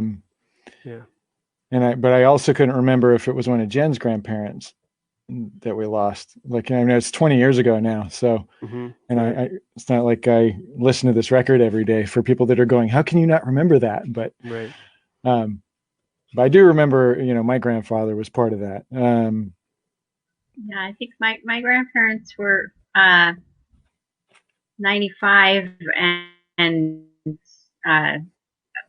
yeah, I don't think that related to my family. Okay, so I think that was Dale's mom and my grandfather died that year. Okay. That And makes so sense. that's kind of what Touch was all about. And the idea, obviously everyone knows I'm a huge Jeff Beck guy. I was trying to do something along the lines of something Jeff Beck might do, and it gave me a sweet solo piece that I could play with no accompaniment if I needed to. It was something nice that wasn't seriously demanding, but just pretty. And nowadays in the set, it works really, really great before Dreamcatcher. Like that's kind of where I like to put it if I play it these days. Aftertouch is I'll tell a story about Aftertouch because I don't remember a lot of the origins of it other than we needed a sweet song to kind of go with that. But I remember that we played it at a wedding of our fans that hired us to play a wedding in Santa Barbara, not as a wedding band, but as Travis Larson Band. They were that big of fans of ours that they had us play their wedding at the Santa Barbara Zoo. And that was the song they wanted when they walked down the aisle. So yeah, Jen and I played that. And then we had the band set up over the hill. And during the reception, the band played and we were playing more of the rocking stuff. But during the actual ceremony, Jen and I played that song at somebody's wedding once. Yeah, you really don't want to screw that up. You know what I mean? Yeah, well, at least it was our song because I've played a few weddings for close friends, and that's the first one that I didn't tank really bad, including your brother's wedding, which I tanked really hard. My brother's wedding? Yeah, your brother's wedding was awful. I tanked that so hard. Oh, wow. I wasn't. They kind of let me know that day that they wanted me to do things that I wasn't necessarily prepared for. Okay, wow. And so it was kind of like, oh yeah, but we want you to play music for the whole walk-in and everything. It's like, oh, I wasn't ready for that. We want you to play all of Hank Williams' first album. Can you do that? That might be the only TLB song with hybrid, half drum machine, half live drums. I programmed the verses. Except for a burn season. Well, yeah, I guess that's hybrid in a different way. Yes, that's all live drums all throughout, but there's some backing drum stuff too. Yeah, but this one, the verses are just straight up. I hit play on the drum machine and let it go, and then dubbed in on the choruses. Stephanie says they'll get divorced eventually. Don't worry about it. Oh my word! Somebody's had a few beers tonight. Okay, what's next? Squeeze and shake. Yep, squeeze and shake. Do you have someplace to be? Way over time right now. And yes, okay. The aliens are calling. All right. Yeah. Okay. Hang on. Sorry. I mean, I'm on a mission here. I got my space capsule full of nuts. This is all I've been. It's all I've been eating up here. Hey! Whoa! No! I'm just saying, this is all there is up here. Freeze-dried nuts. Rough. I'm gonna tell. This is gonna take a quick, weird left turn, but I've been listening to Devin Townsend's podcast where he talks about making his records, which which is partly why I got the idea to do some of these episodes like this. But he has one where Devin Townsend, and he said this on his podcast, so I don't mind sharing it. He had what they would call elephantitis of the nuts. Okay. There's an actual there's an actual word for it. He talks about it in his podcast, but it's and so let's just say he had that.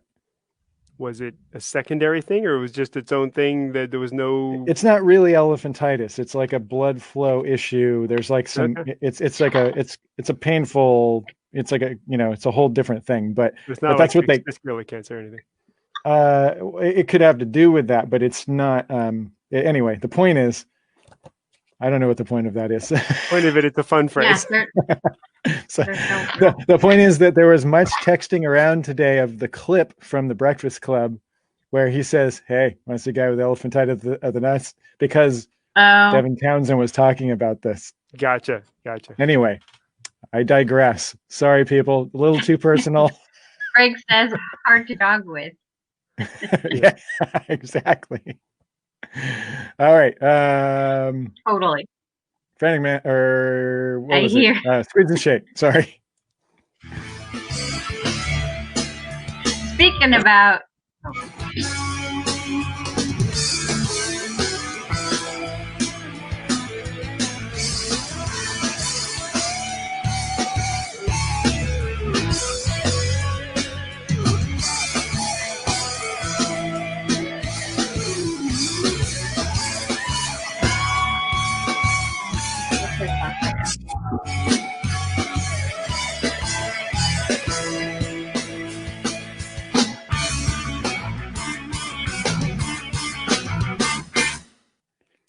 I love how Jen goes, speaking about Oh.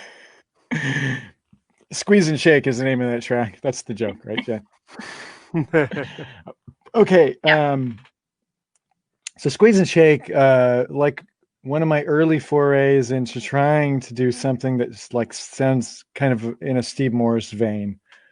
Um, been a huge Steve Morris fan, for a decade before that, but can't play like him and never will be able to. But got closer to where I think it's the influence got more obvious, especially on Burn Season. But in that song, I was kind of going for something a little more like that.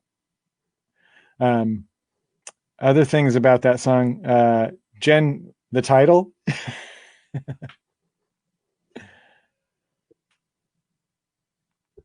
Okay, so this was still the day jobs were,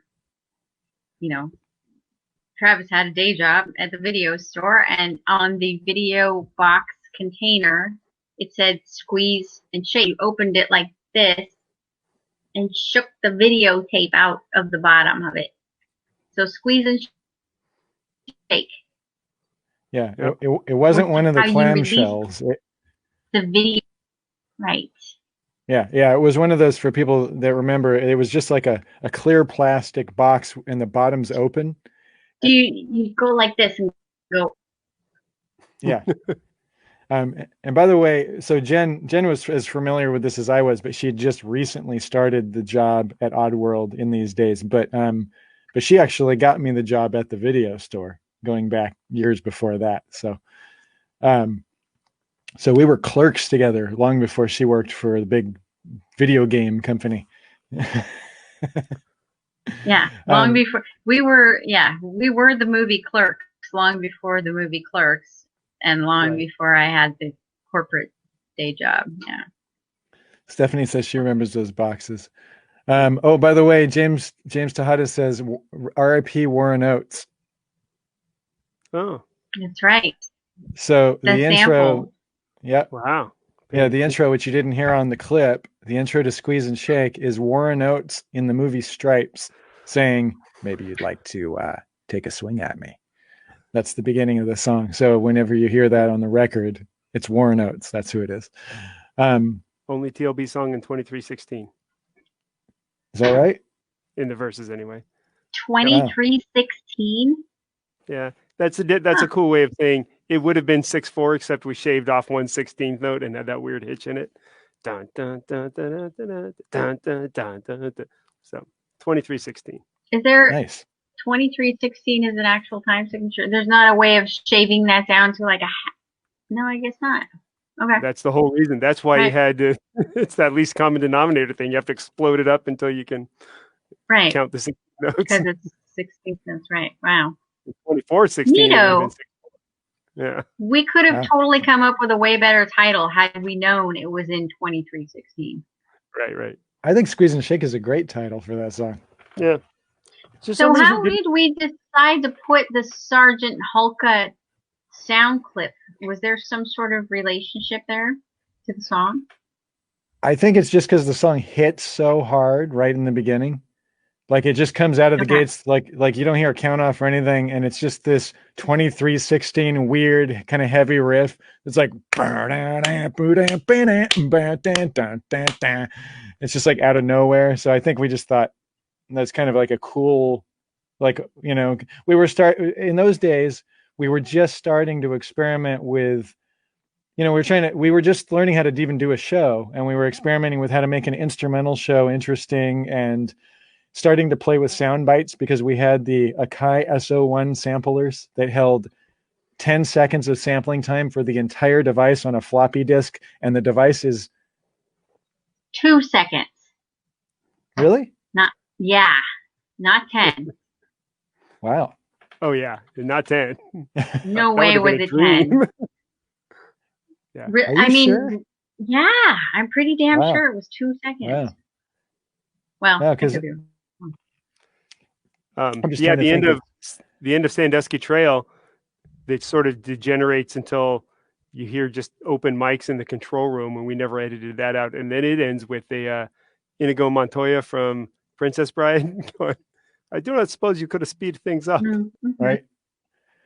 Chuck Right. says, That's right. Chuck says, in the year 2316, if TLB can survive. Hey, did we skip crosstalk, or was I just zoned out? Oh, did we? I must have missed it on the. Oh, we did. Let's listen to that real quick, because there's only one more tune after that, and it's a duet. Sorry, we missed crosstalk, everybody. Crosstalk 2-hour podcast. Right, that's okay. It's I go into these things not knowing if quite honestly, I'd rather have something to talk about that's fun rather than go, I have no idea what we're going to do. So this is actually this was a fun move tonight. They can tell us to shut up in the comments if they want. Okay, so crosstalk. Can you guys see that? Yes. Yeah.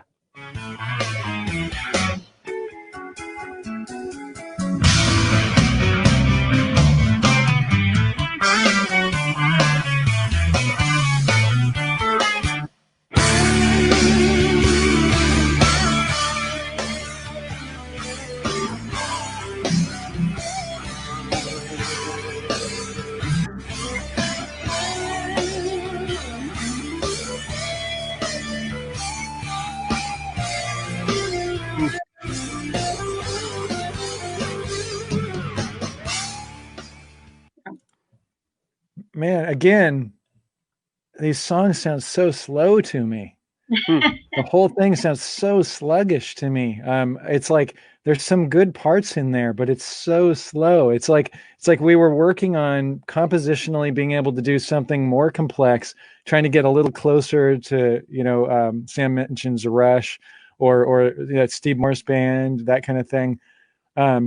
Like I know that the intro of the run that you heard there, total us trying to be more like a Steve Morse band kind of thing, but it's so slow. It's like we can do it if we can do it slow.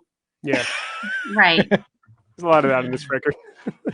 It's the whole song, the whole record feels very sluggish. But I remember feeling that way back in the day. I remember feeling like it was a hard thing to do songs this intense with this much mathematics you had to think through at what felt like a plodding pace, because you had to like sort of not let the energy sneak up.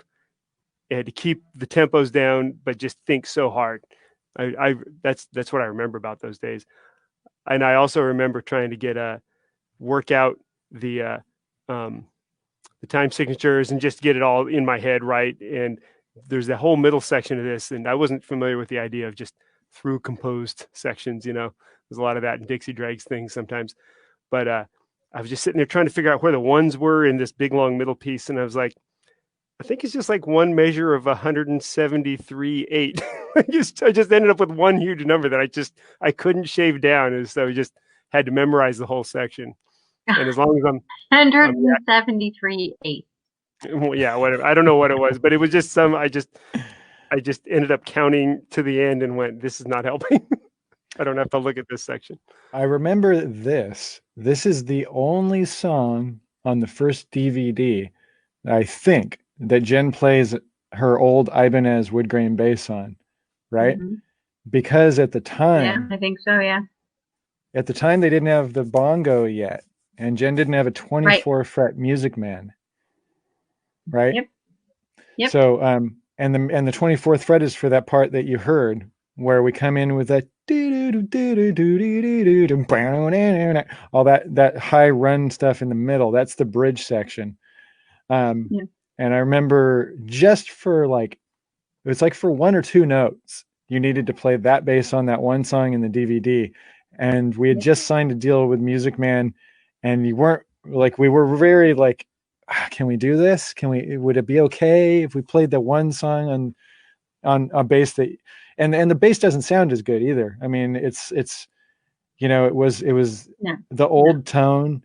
All the tone on these records, the first two records, by the way, is totally different instruments than the rest of our careers. So it sounds very kind of more mid-rangey and kind of woody sounding and less woolly.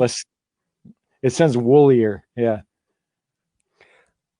I would just like to clarify really quick, Travis. you were correct about the Akai SO1.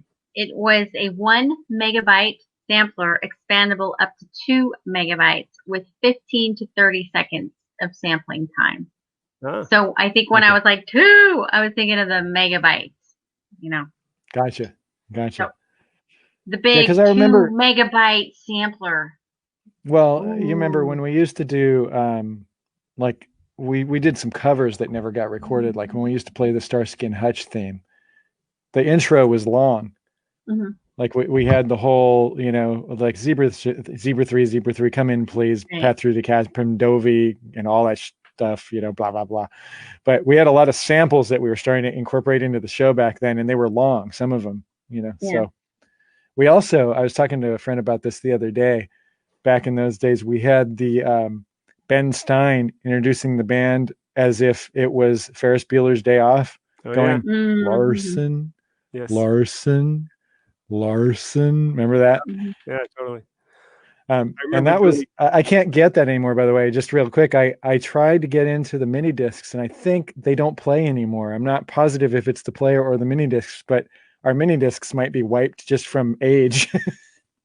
Oh, yeah, right. Yeah. I am wiped just from age. But you look fantastic tonight when we can see you.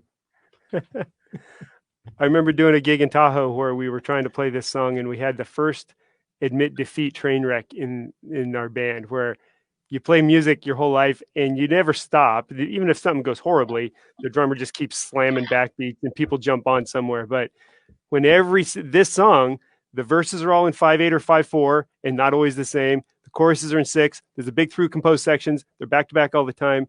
And we got unraveled and probably played about a minute of the song and probably tried for about a minute and a half to recover the song and then just bailed. It was the first time I think we're just going to have to stop this. Like when you're playing crazy mathematical music, you can't necessarily recover. Right. It's the weirdest thing. We're just going to have to stop playing that. It's not going to work. Yeah. You remember that? Yeah. That was nuts. Goober says, where'd you play at Tahoe? Did Tahoe come up?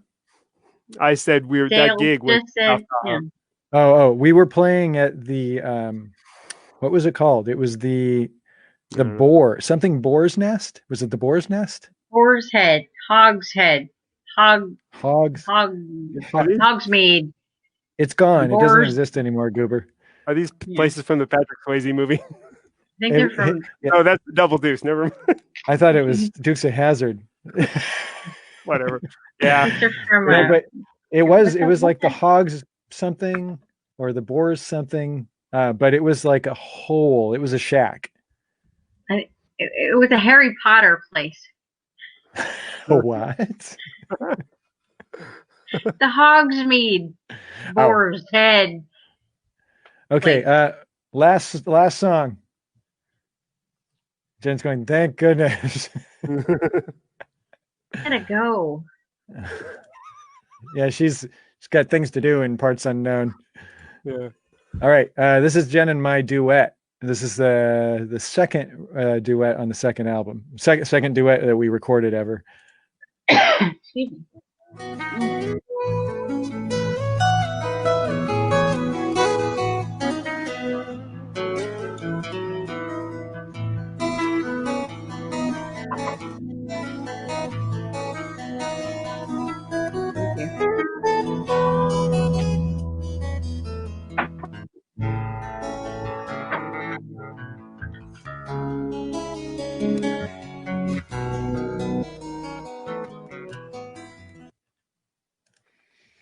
So that's Times Like These, long before there was a Foo Fighters song called Times Like These, which is completely a different thing, obviously. But that was Jen and I very much trying to do, influenced by the Steve Morse, Dave LaRue kind of pseudo-classical acoustic guitar and bass duets that those guys always used to do. And I think we got better at it as time went on, but I'm still, I'm still pretty proud of that song. I remember recording that song. Jen, are you still with us, by the way? Sort of. Yes. Okay. Hello? Yeah, I just want to see if you could hear us because you looked like you were quite a bit behind. Hi? So Oh, no, I that can hear song, you. Are you there? yeah. Okay. So this is a song I'll talk without Dale, just because Dale didn't play on that song, obviously. But that was a tune that I remember on the first record. We did "Sincerely Yours," which was another acoustic duet tune that we used to play at acoustic shows and stuff. And again, kind of trying to do the Steve Morris, Dave LaRue thing. But this tune here, I remember, like when we did that, it was kind of so beyond our, what we were really capable of, and it took us so long to be able to pull that off. And I remember us in the studio putting that together, like till the wee hours. Jen choking to death. We're not even going to know if she's dead. It's the COVID. It's the COVID. It's the COVID. She took a swig of something. That's what happened. If you make a noise, we'll know you're alive.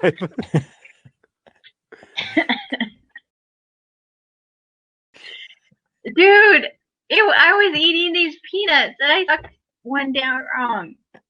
It's peanut allergy. That's an oversight in Here I space. am. You're gonna need people around you to help. Right? You need one of those industrial vacuums next to you, so if the peanut comes loose. Yeah. So Jen and I remember, this is like actually a memory that I have a real clear memory of. And she wasn't choking on peanuts, but I remember doing that song and working so hard on it. And I remember us like playing it back and her like almost being teary-eyed over it, like being just so amazed listening back to it, like we did that. Because I mean, at that point we were not very good. I mean, I know people in our minds, we had not found ourselves yet. We were like still trying to figure out how to be decent musicians and trying to figure out what our sound was and all that stuff. And I remember doing that song and her like playing it back on the ADATs and her looking at me and just going, holy crap. And just like almost being teary-eyed over how great it was. Just like, that's amazing. That's amazing. Oh, cool. And it was, and it was like, because it was so much work to get that good back then. Just like, see how she's teary-eyed now. Because she's inhaling peanuts. I love that song. I always love that. That in the first album, Sincerely Yours. Yours.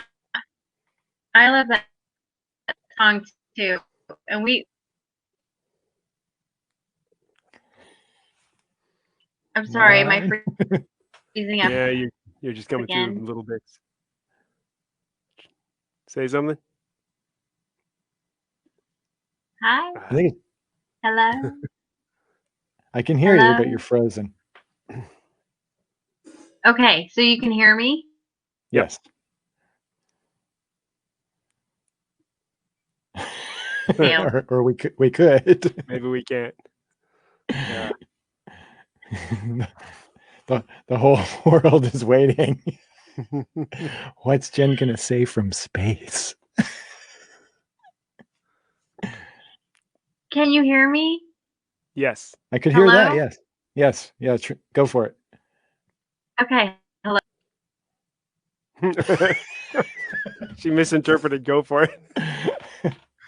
Okay. Hang on. I bet because she reconnected. I bet it's better. Okay. Try it now.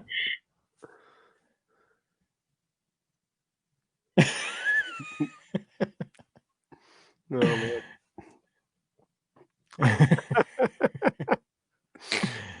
Well, say something nice about our song, Jen. I love times like these. Yay.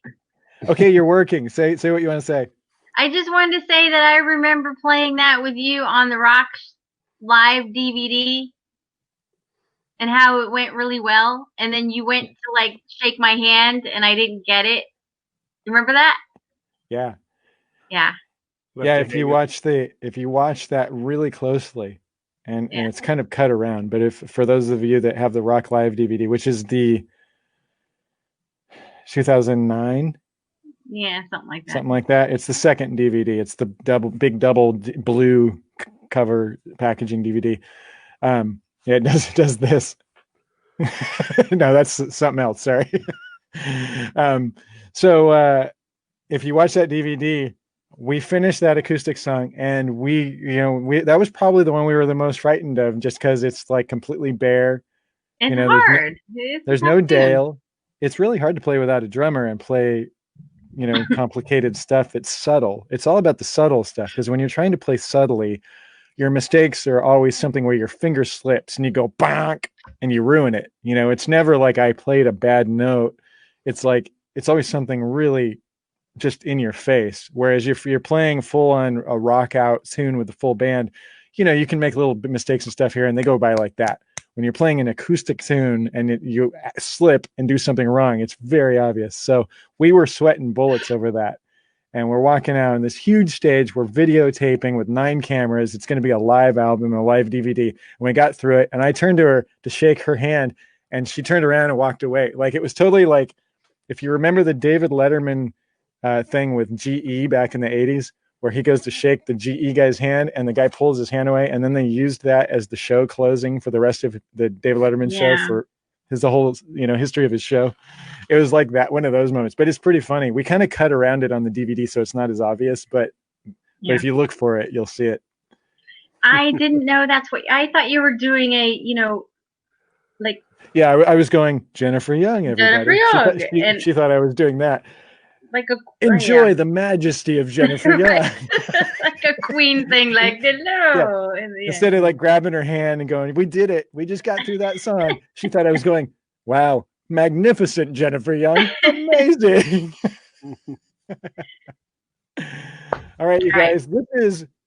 This is officially the first 2-hour podcast, and probably the most awful.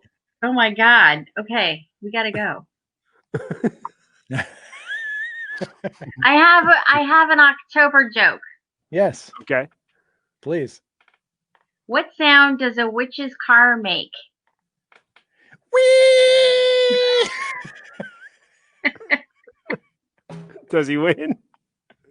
Is that it? No, maybe. Broom, broom. Well, that's a good one.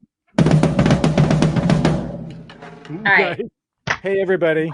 Thank you for listening to us. This was actually a really good idea, because I'd much rather have some, like a subject that takes too long to talk about than one that doesn't take any time. And next time Jen's back, she's going to have a proper connection, because she won't be in space. Next week, Jen's going to have a substitute. We're going to bring Kip Stork back in, and we'll talk about the first record. And the space station, it takes a long time to get there, so it's going to take a long time to get back too. So. Right. Going to say something darker, like you're approaching the event horizon of a black hole, and sad to say, we're going to lose Jen.